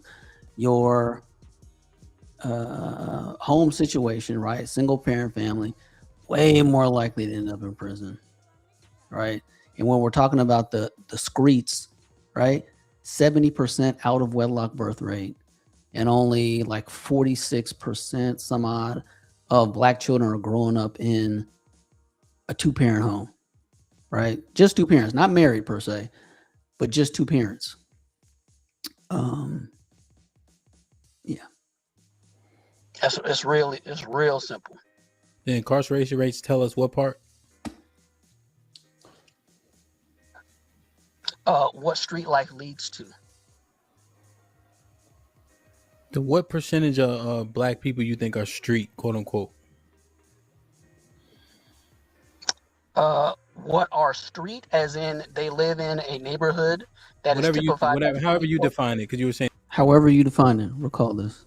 And it's subjective, so. Probably about 70%. 70%. What's the incarceration rate? No. Probably about. Yeah, probably about 70%. What's the incarceration rate for Black people? Man, I don't know. I mean, those two factoids aren't even related. They're not even based on similar. You metrics. said the incarceration rates will tell you something about street, right? So now you tell you what it leads to, right? It tells you what it leads to, what street life leads to, right? And now this is where Hamp tries to make my statement mean that 70% of black people are going to be incarcerated. Let's go. Said 70%. No, it tells you You- what it leads to. Well, You would but have, then you would have okay, to, yeah, you said it tell you what it leads to, right? That's not how it Perfect. works. You would have to Perfect. compare. Perfect. You would So have to you compare said it lifestyles to says something else. 70. Right. And this is where you find out, you know what? See, after this, I realized I had watched a YouTube video on balancing chemical equations, right? And the guy was talking about how college students were having trouble. And the reason they were having trouble is because they didn't master fractions. And that's where I'm like, oh, now it makes sense, right? Per capita is fractions and then ratios, right? If you don't know fractions, ratios are a mystery. Percent of black people are street. You said the incarceration rates tell you what being street leads to. That's logical, Correct. right? Correct. What is the populace that is in prison? What percentage? Okay, How many that black is- people? That is the wrong metric. What you would need to do is what percentage of the incarcerated population comes from the streets versus what percentage of the incarcerated population does not come from the streets. You said That's how you- 70% of us are street. That's See, the comparison is like, I just don't get it, right? They don't get it. It's like what percentage of the incarcerated populations comes from the streets versus what percentage comes from, nuclear family in the suburbs. That would tell you what it leads to because you are comparing two things, not street equals you're going to prison because you live in, like I said, a community that is air quotes the streets or the hood. It automatically means you're going to prison. That's not how it works. 70% is a huge number, how right? you would metric that. So it wouldn't even. And you know what? He didn't. And here's the thing. He already wants to go somewhere. So it doesn't matter what I said, right? Because he doesn't care how I came to the metric, right? What's the, he wants to say, what is the incarceration rate? Right? Matter at that point. So 70% of us are street. What do you mean it wouldn't How matter? many people are incarcerated? Black people. What do you mean it wouldn't matter? You're saying 70% of us are street. Listen, Hamp, dude, just go Street. See, he's trying to go somewhere. And this is where I just say, hey, just go there. where you're going. You don't need to lead me there because it's not making sense to me. It ain't for you. It's Similar 350 people here. I just see people that Bro, act just like take- this, right? take So them there. 70% of people are Take them there. 70% of black people are street, right? Take Black them there. and Mr. Fantastic. How many black people in prison? Might be 400,000, something like that. 400,000, something like Black that. people. Yeah. So what percentage of that of us is that? You add the women, you can probably make it like 600, 700,000, but it's less than 1%. So less than 1% of us are in prison. He said that the incarceration rates will show you what street leads to. And then he said 70% of us are street. That makes no sense. It's illogical.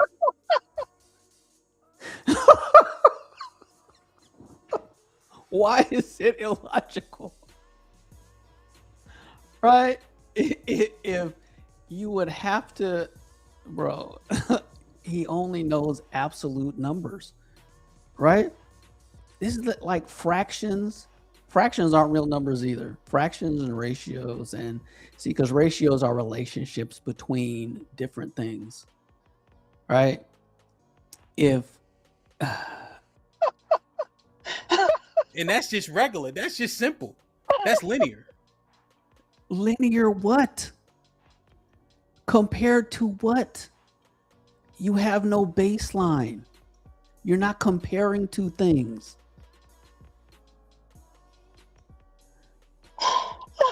Right? So wait. Now, one thing I noticed, Mr. Fantastic, they do this uncomfortable laugh, right? When nothing's funny. Now I'm the they, right? You notice that?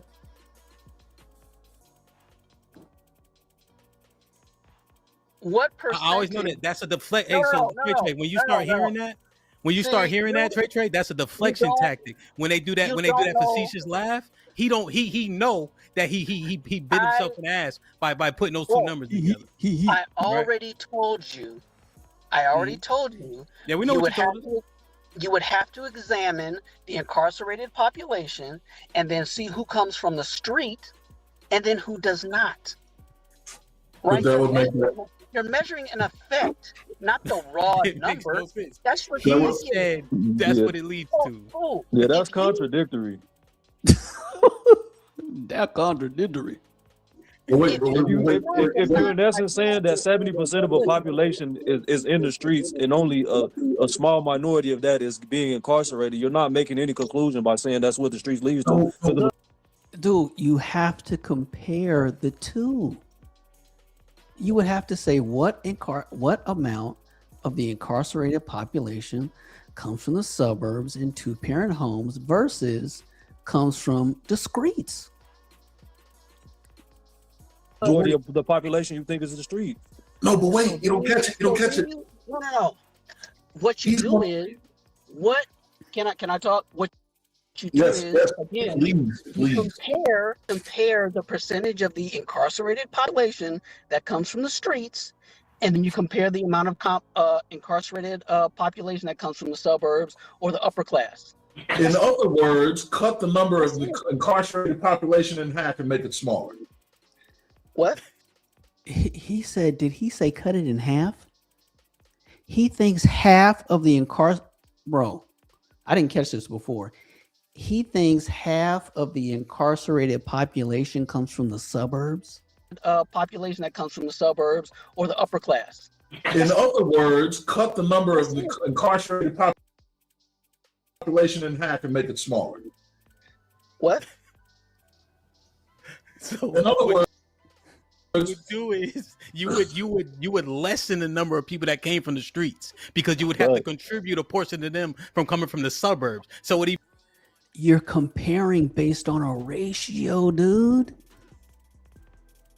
You're comparing based on a ratio. See, I tripped up into per capita on accident. All right. it would even further disprove your notion.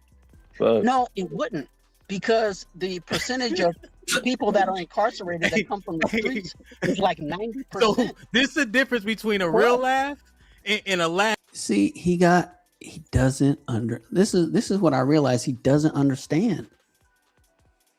They don't understand ratios. Right? They don't get it. Where you got uncomfortable because you know you fucked up. That's the difference. There is no fucking up. You guys just don't understand outcomes and statistics. You don't. I could And see, and I didn't catch that before. You would take the incarcerated population and cut it in half if you accounted for people from the suburbs. That is ridiculous. Ridiculous. You half of the incarcerated population of black people comes from the suburbs. I can look at a map of Now, and here's how I came by that metric. So it's just based on geography, bro. Like South Memphis, right? This is where all your murders happen. And you still have a bunch in North Memphis too. But here is like the nice area. Like if someone said, hey, we'll pay you $500,000 to move to Memphis and you got to live in, within Shelby County. I was like, all right. This around black people is probably where, would be safe, right? So when I say the streets, I'm talking about the geographic metric of this area and this area versus this area, right? That's about, and it is the concept of the culture is what produces this effect, right? So anyway, so this is one part, right? And that 70% number keeps coming up, right? Where is is this?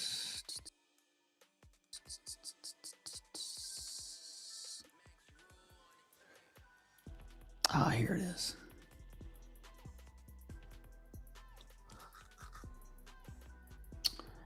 Let's go to the top. So look, this is mother's academic gender stereotypes and education-related beliefs about sons and daughters in African-American families. Basically, Black women think their sons are dumb, right? Point of fact. But the number, right, is 67% favoring girls, which is close to 70%, right? If you look at the number of Black women that have 2 or more kids that have multi-partner fertility is like 60%. It's pretty close to 70, right? So when I say the streets, it's geography, it's culture, it's behavior, right?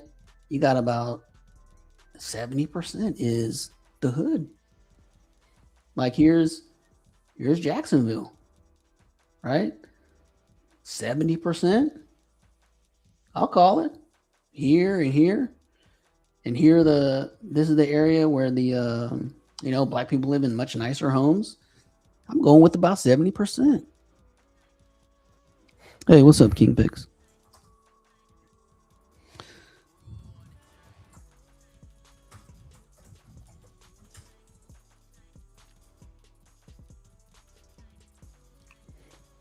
I can look at a map of Memphis, Tennessee, and I could look at South Memphis, Tennessee, and then count the number of people that go to prison from South Memphis, and then I can count the number of people that go to prison from Eads, Tennessee, which is in the exact same county.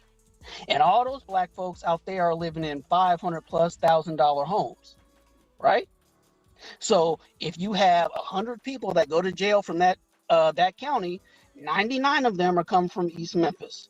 You might get 1 from Eads every other year. That's what you would need to do to substantiate that. But again, you make this like it just sunk in right there, right? It just I think it just sunk in right there. you don't. I think you just don't understand the concept. No, you said that 70% of people come from the streets, and by any metric, that 70% is a large majority. So See, they're equating the streets with going to prison, period, right? And what do they anyway? Any metric they would come from the streets because they outweigh it by 70%. Hamp asked me. Hamp asked me a question. And so what he would have to, and Aaron's point is clear, right? You have to then contribute a portion of that 600,000. Here you go. To the suburb, which would lower the number of the street, which would further disprove the point. Disprove what point? They only think in absolute numbers, right? The concept of comparing ratios is foreign, right? It's whole numbers. It's like fractions. Fractions aren't real numbers. I would not lower it would reveal to you a percentage that comes from the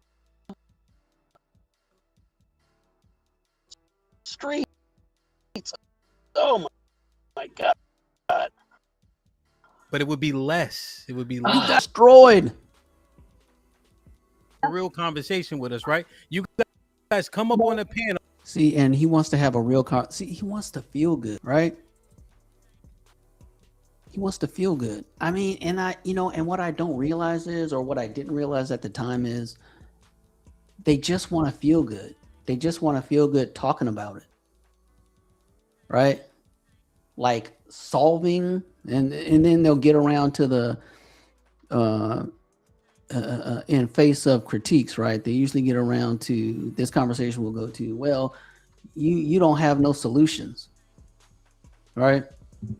We got the solution literally 60 years ago. You need families, right? And the problem is, if you believe that you need families, then all of this feel-goodery 6-hour streams are irrelevant. Hell, they're counterproductive. Like, nothing is going to happen positive for Black people in the aggregate unless they learn how to get married again. That's it. That is it. There's no, that's it. Literally. And if you believe that and you accept that, then, you know, yuck 'em up panels about the streets are counterproductive.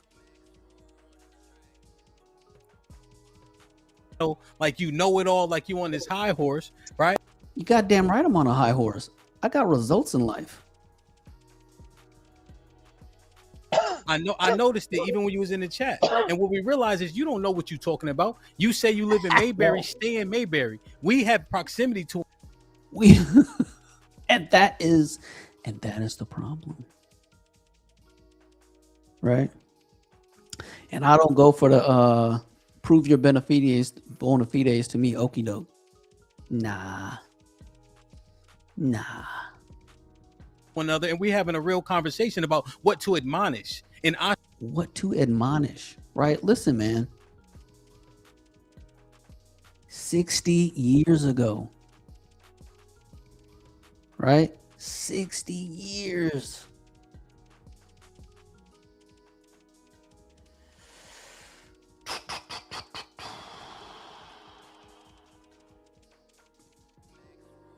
$60 years ago, right? They want to, or the tangle of pathology. They want everybody to run it. And, you know, if black people just, you know, stay in the tangle of pathology and trim around the edges, you can be better. No, you can't. When this was written, the out of wedlock birth rate was 25%. 25%. Now, this is the last we have best data for 2021. I'm not sure if this has come out again, but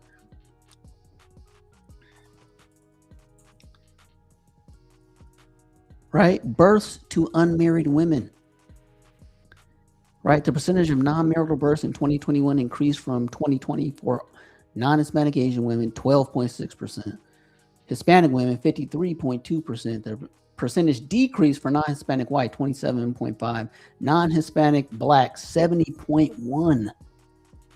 70 7 out of 10 black births are to bastardy. And you're like, well, what do we admonish? You know, I don't think that it is, I don't think they understand like the statistics, right? Because you want to feel good and you want to avoid these numbers, right? But the conclusion is the American Negro is going extinct. Literally going extinct. The black family, right? The what's the statistic in the manosphere? There is what's the name? Medium Man, I don't know, put out a video. I don't know, it might have been about a year ago from now, but he was highlighting the difference in married black men and married black women. And there are, at that time, that was a year ago, so 650,000 more married black men than black women. Excuse me. Oh man, hold on for just a sec.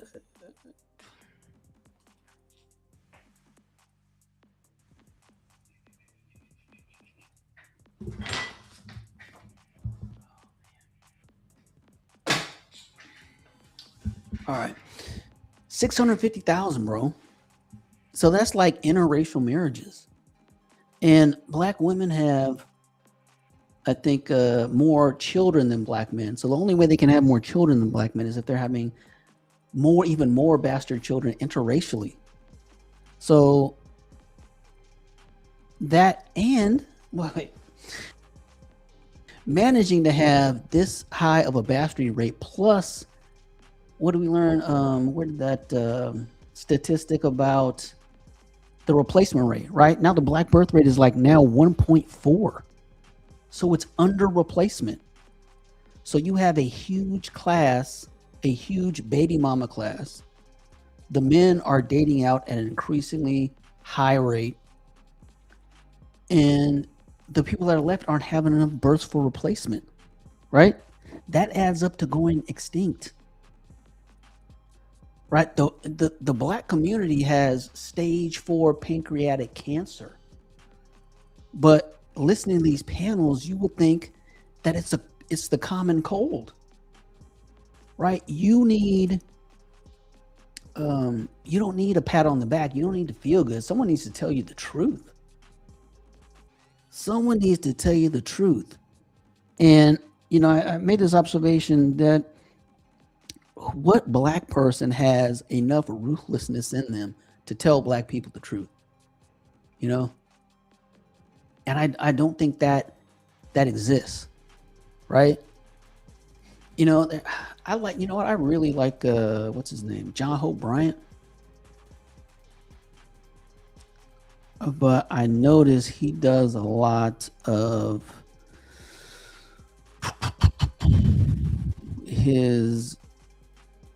he does a lot of feel-goodery in his content. And that's what is missing. I'll be the bad guy. That's okay. I'll do it. There's no shortage of people that'll tell you comfortable lies and make you feel like it's not that bad, but it is that bad. If you actually wanted a better outcome, you have to first you got to admit you're an alcoholic. That is the first step. And it's like, yeah. So I don't mind. I'll be the bad guy.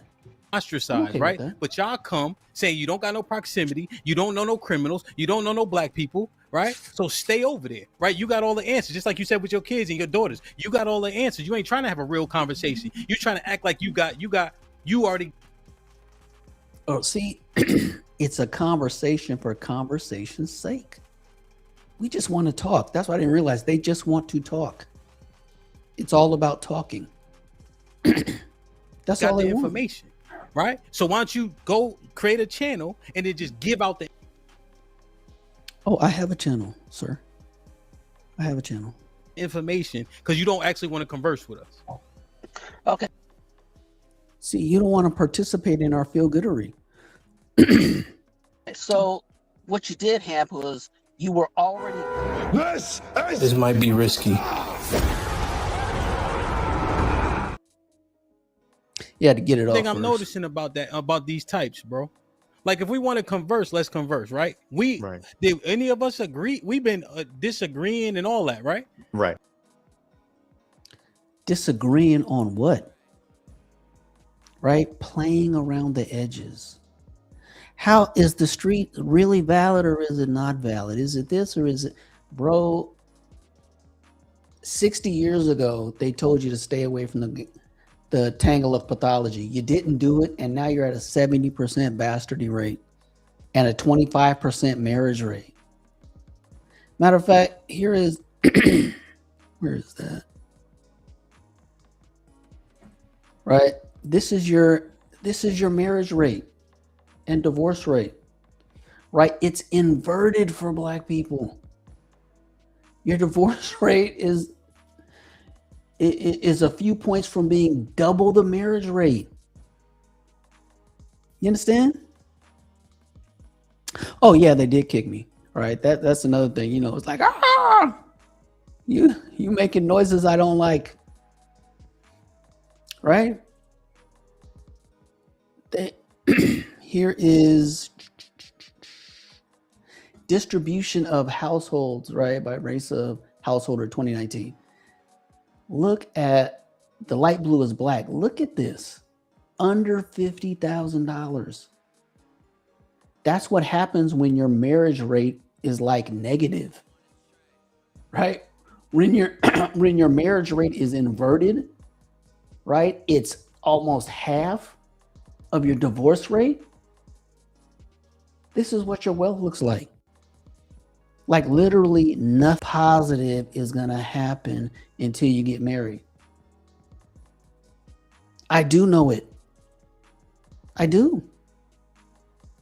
Matter of fact, here's 2%. Look at the difference between the all races, which would be the average, right? You got 2% here, lower. Plus 5, that's 7. Plus 4, that's 11. Plus 5, that's 9. Plus 5 is what, 19? What, 2, 4, 6. No, that's 2. Oh, 2, 5, pardon me. 7, 4, 11, and then 5, 16. So you minus that from 53%, right? And it would fill in all these holes. It would fill in all these holes. That's why it's so low. Learn how to get married, and a lot of these people move to the $50,000 category.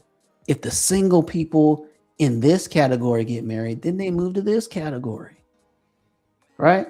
But even in this category, there's probably going to be a higher than average number of Black people that aren't married. They get married, and they are bumping into the $150,000 and $200,000 bracket,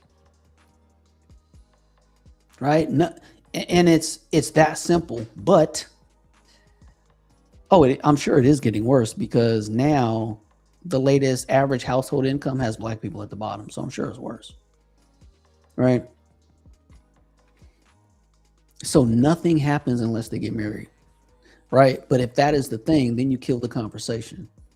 And then even if you have, the Hamp for Women panels, right, where he tries to logic them into it and talk them into it, that doesn't work either, right? Women basically, by the time they're 18, they are set, period, right? It takes extraordinary consequences to alter the course of most women. It's not like a guy. A guy can go to boot camp and be a different dude. A guy can get a different friend set and be a totally different dude. Most women, doesn't happen, right? They either had a dad or didn't have a dad, and by 18, they're burnt. It is what it is. They're not changing, right?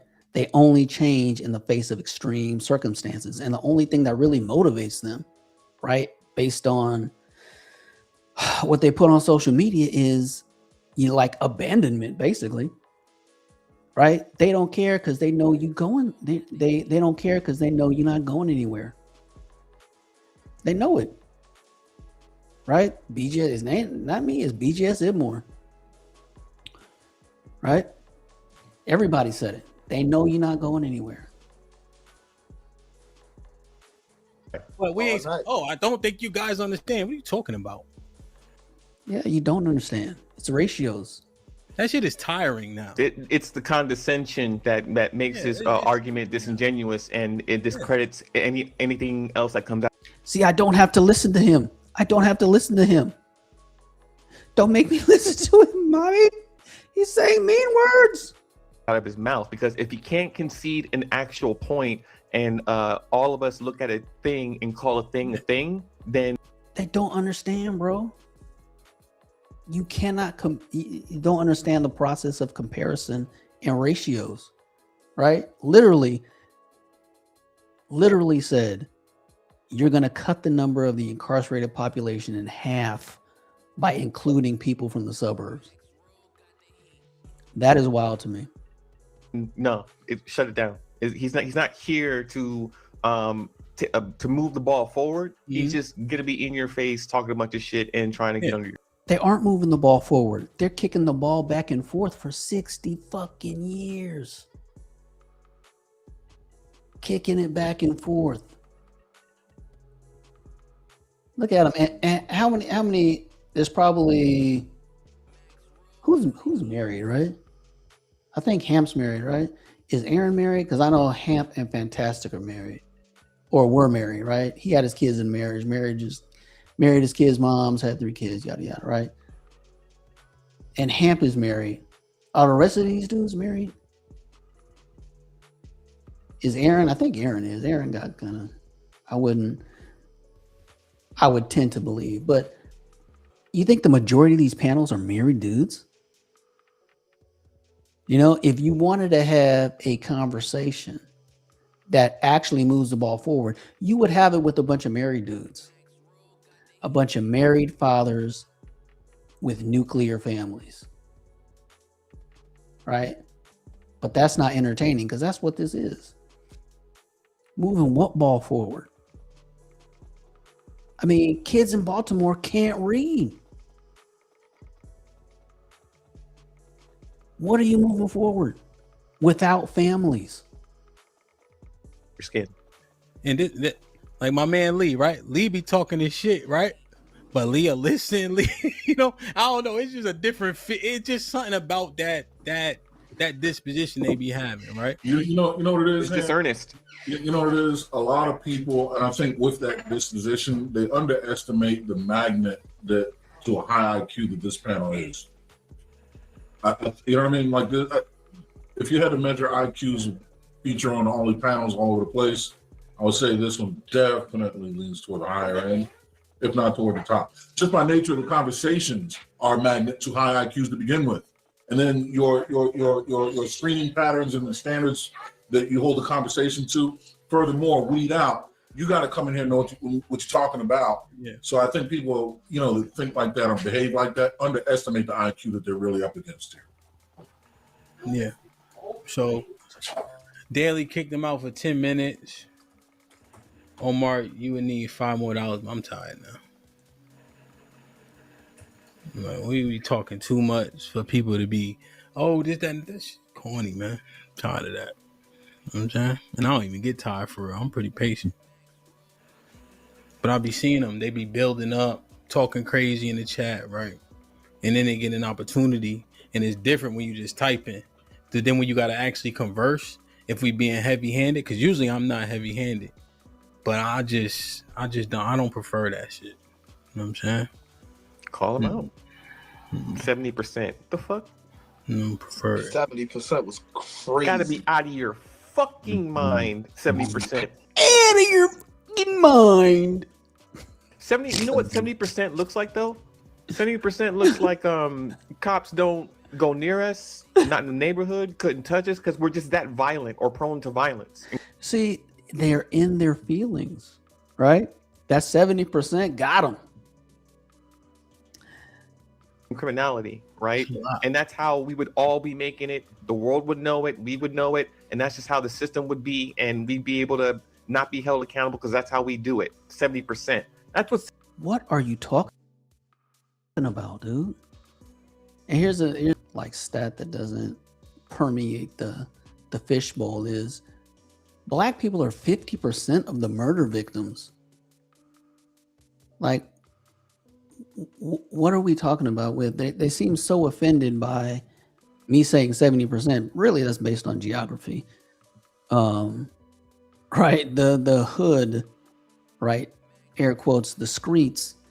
Just from a geographic standpoint, I would say 70% of the living area within urban environments of Black people.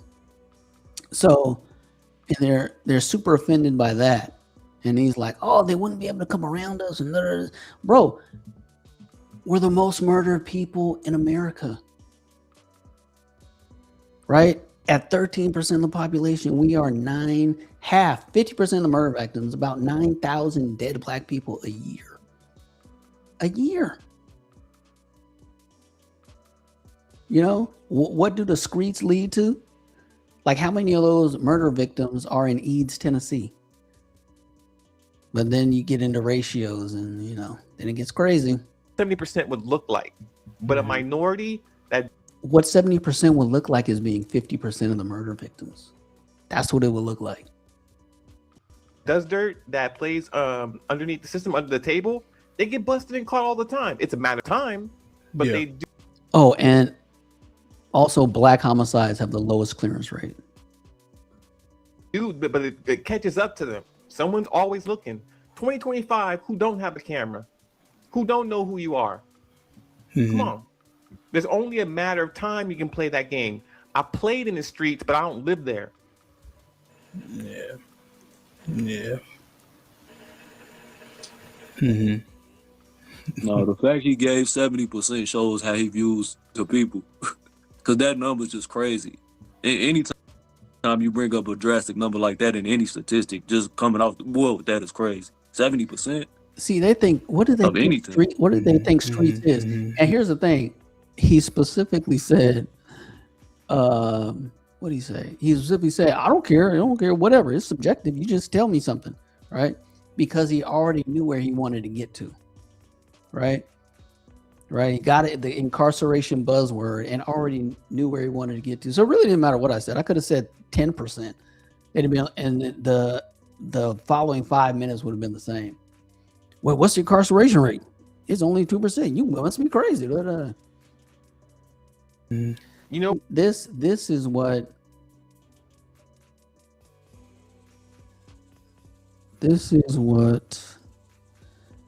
oh, where is it?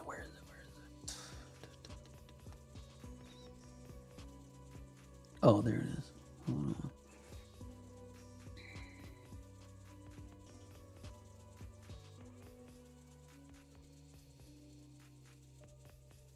Oh, dude, don't fry yourself. Gosh.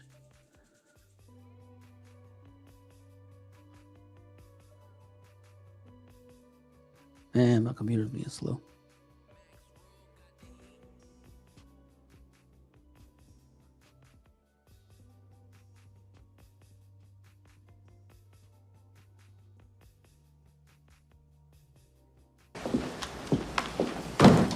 Let me have your attention for a moment. But you're talking about what? You're talking about bitching about that sale you shot. Some son of a bitch don't want to buy land. Somebody don't want what you're selling. Some broad you're trying to screw, so forth. Let's talk about something important.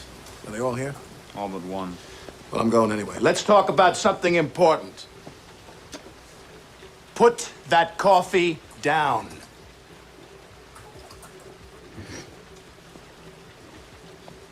Coffee's for closers only. You think I'm fucking with you? I am not fucking with you. I'm here from downtown. I'm here from Mitch and Murray. And I'm here on a mission of mercy.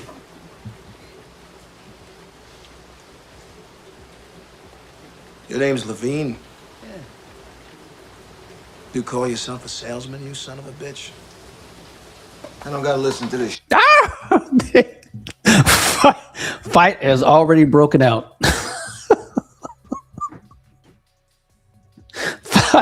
Fight has already broken out. Shit, you certainly don't, pal. Because the good news is you're fired. The bad news is you've got just 1 week to regain your job, starting with tonight. Starting with tonight's sit. Oh, have I got your attention now? Good. Because we're adding a little something to this month's sales contest. As you all know, first prize is a Cadillac Eldorado. Anybody want to see second prize? Second prize is a set of steak knives. Third prize is you're fired. You get the picture? You laughing now? You got leads. Mitch and Murray paid good money. Get their names to sell them. You can't close the leads you're given. You can't close shit. You are shit. Hit the bricks, pal, and beat it, because you are going out. The leads are weak. The leads are weak. The fucking leads are weak. You're weak. I've been in this business 50. Hey, did you catch that? Right? I just want to watch this again. Look, there it is, the steak knives. You all know first prize is a Cadillac Eldorado. Anybody want to see second prize? Second prize is a set of steak knives. Bro, the steak knives are there to be humiliating, right? Second prize is humiliation. God, I missed that. As many times as I watched this video, I missed that.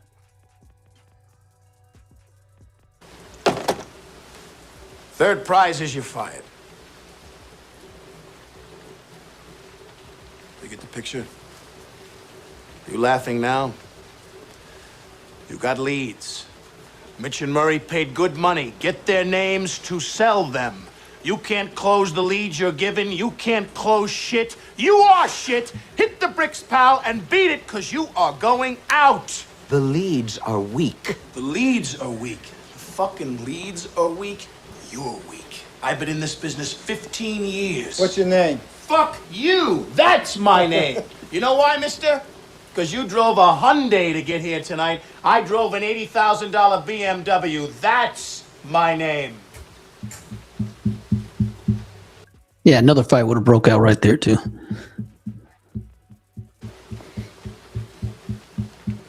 And your name is You're Wanting. And you can't play in the man's game. You can't close them. Then go home and tell your wife your troubles. Because only one thing counts in this life. Get them to sign on the line which is dotted. You hear me, you fucking faggots?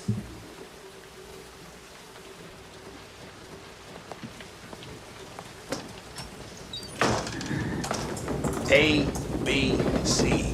A, always B, B, C, closing. Always be closing. Always be closing. AIDA, attention, interest, decision, action. Attention, do I have your attention? Interest, are you interested? I know you are, because it's fuck or walk. You close or you hit the bricks. Decision, have you made your decision for Christ? An action.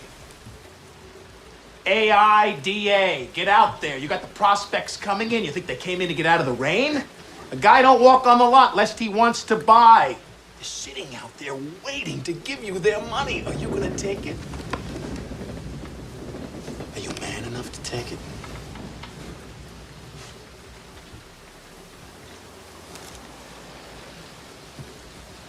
Incredible. What's the problem, pal? You, Moss. You're such a hero. You're so rich. How come you're coming down here and waste your time with such a bunch of bums? You see this watch? You see this watch? Yeah.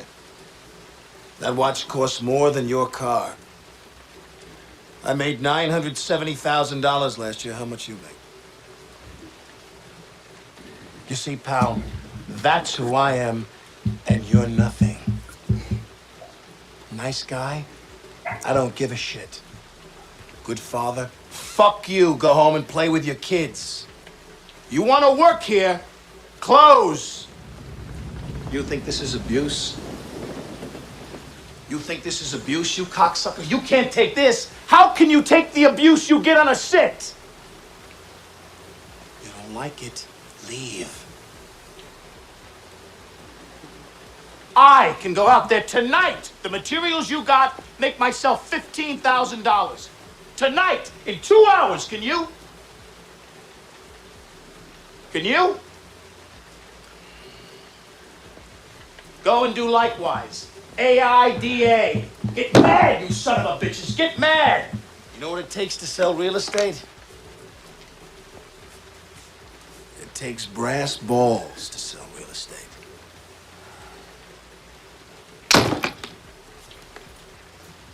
Go and do likewise, gents. The money's out there. You pick it up, it's yours. You don't, I got no sympathy for you. You want to go out on those sits tonight and close, it's yours. Not, you're going to be shining my shoes. And you know what you'll be saying? Bunch of losers sitting around in a bar. Oh, yeah, I used to be a salesman. It's a tough racket.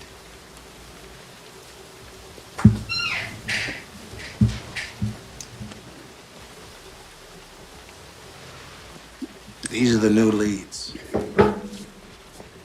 These are the Glengarry leads. And to you, they're gold. And you don't get them. Why? Because to give them to you is just throwing them away. They're for closers.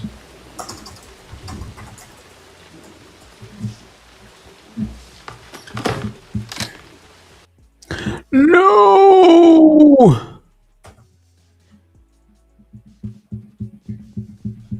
You know what? How that's believable though? If you have a system that's built to protect you from all the fuck shit you do, That's how 70% can be. That's what 70% looks like when you have an entire legal system, court system, police force, judges.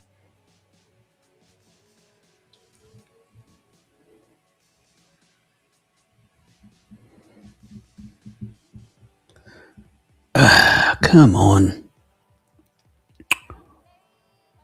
Come on. When you have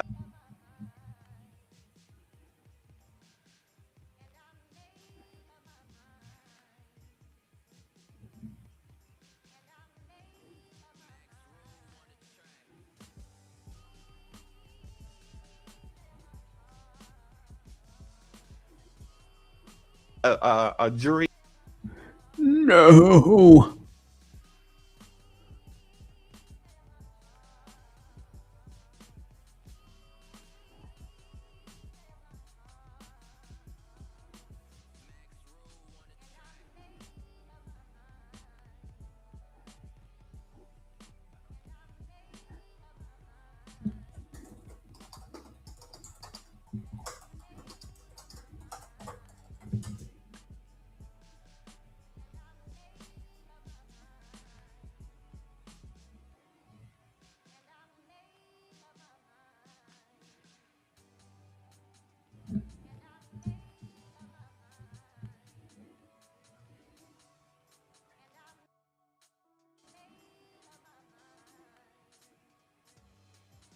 Well, hey, I'm still live on still live on X. Let's go.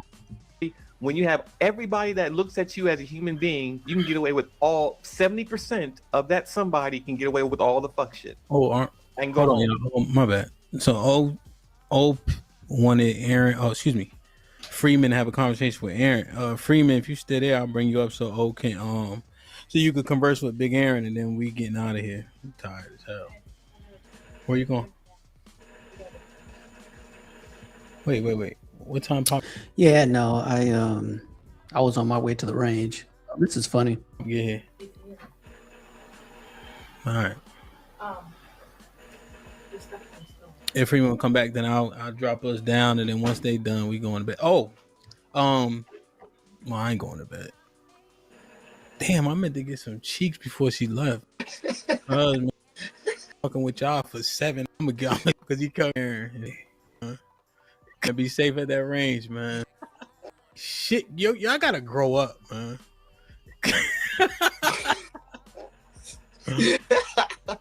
So, man, be safe at that range, man. Especially you live amongst white people. You see what JD Vance told him.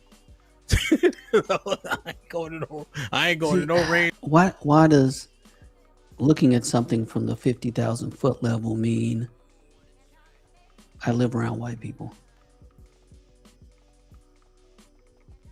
This is a side note. Anyway, not that I don't, right? But that's more of the credibility shaming. Why we don't have to listen to you if you don't live in the hood. I would bet you none of these fools live in the hood. Well, I mean, this guy does, right? A couple of these people do, but like Enter the Black Dragon, you think he lives in the hood? No. It's like that nice little vent up there for less AC, right? So you can have the pass through. No, I know Hamp don't live in the hood. All right, fantastic. Nah, this guy, Tenga BC, no way, right? No chance he lives in the hood. Yeah, because he was cheesing when I went into call that dude a suburban radical, right? He knows he's a suburban radical. Good boy. He's a good boy, right?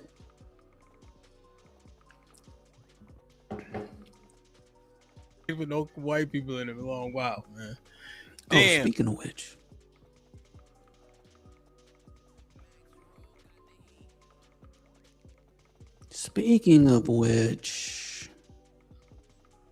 Where did that go?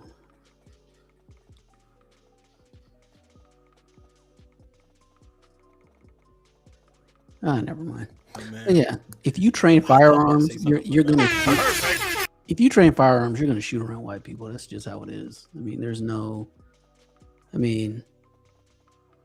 mean, that's who's got all the guns. I mean, if you're going to get good firearms training, right? If you're gonna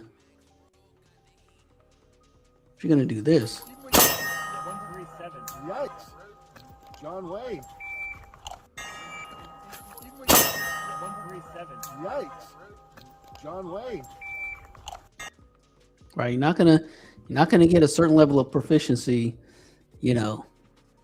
not shooting around everybody who knows how to shoot. You understand? Why did they want me to come back up? So he could say that it don't matter. My only point was, there is it is a purposeful application of the tangle of pathology, which is crazy because 60 years ago, and before I even read this, I was like, I am not doing it, man. Because when I was a young man, I left San Diego, right? And realized, I moved San Diego. I left San Diego, moved somewhere else. And then I realized after about a year, I realized I had replaced all my derelict friends from San Diego with brand new derelict friends. I was like, man, I gotta stop doing this. Like, I absolutely have to. There is no way. And, I remember there was some grisly statistic back in the 90s about like there was, black males more likely to end up in prison or jail than having graduated from college by 25, something like that, right? And I remember on my 25th birthday, I exhaled like I made it, I actually made it. And so, I determined to make it, period. And not even consciously saying, I don't want to do this, I don't want to do that, whatever. I'm going to pick my associates more carefully because by habit, right, I just did what everybody else did. And now here I am with these, hanging out with people I shouldn't be hanging out with. And look, when I left San Diego, I purposely left like I'm going to do something stupid, right? I realized before I even knew what the tangle of pathology was, I could recognize that I was in it and I needed to get the hell out of it. And I had a chance to go make some money in another state and I took it, and still almost messed it up. But these conversations kick around is not that the person you are today, you chose to be 20 years ago, right? You chose it. You chose your habits. You chose who you associated with. You didn't get to where you got by accident. So it's so this whole, the streets, this and that is a conscious choice to try to dance with the devil. It's a conscious choice. But hey, if you want to, you want to. Nobody's stopping you, right? But that would be interesting. A hemp panel with only married fathers or men who married the woman that had their kids, right? You can be divorced. Married fathers or divorced fathers. That would be an interesting panel. Right? Because then you have something to lose. You have a different outlook on life. I mean, hell, married fathers are the ones making money, to be honest. I mean, they're the people with the results. Right? If we're talking about results, they are the people with the results. Matter of fact, where's one more statistic that I want to show to illustrate that point?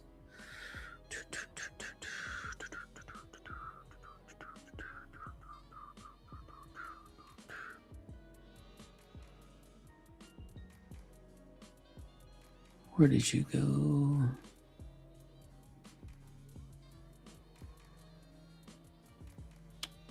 I can't find it. Where is it? Oh, there it is. Right. Like you're either married or you're not. Right? Married men. Look at the income graph for married men, man. Look at it. Now you have to add this line of married men to married women. So really, single people, single men and women have about the same line, right? If you added married men and married women, that line would be way up here. I mean, it would be out off the chart, right? Marriage is a power up, right? That's why this number, that's why this chart is so grisly. Black people aren't getting anywhere until they figure out how to have families again. That's it. And really, honestly, the best thing that happened to the black family is Donald Trump. Right? That, honestly, getting rid of illegal aliens, all right, shifting the workforce towards men in trades, right, and cutting welfare, right, that's the trifecta of undercutting the gynocracy and forcing black women to depend on black men. Really, that is, you couldn't do three things better for trying to restore the black family. All right, and in 5 years, when the marriage rates go up, it'll be like the Hamp panel will be like, "Look, we did it."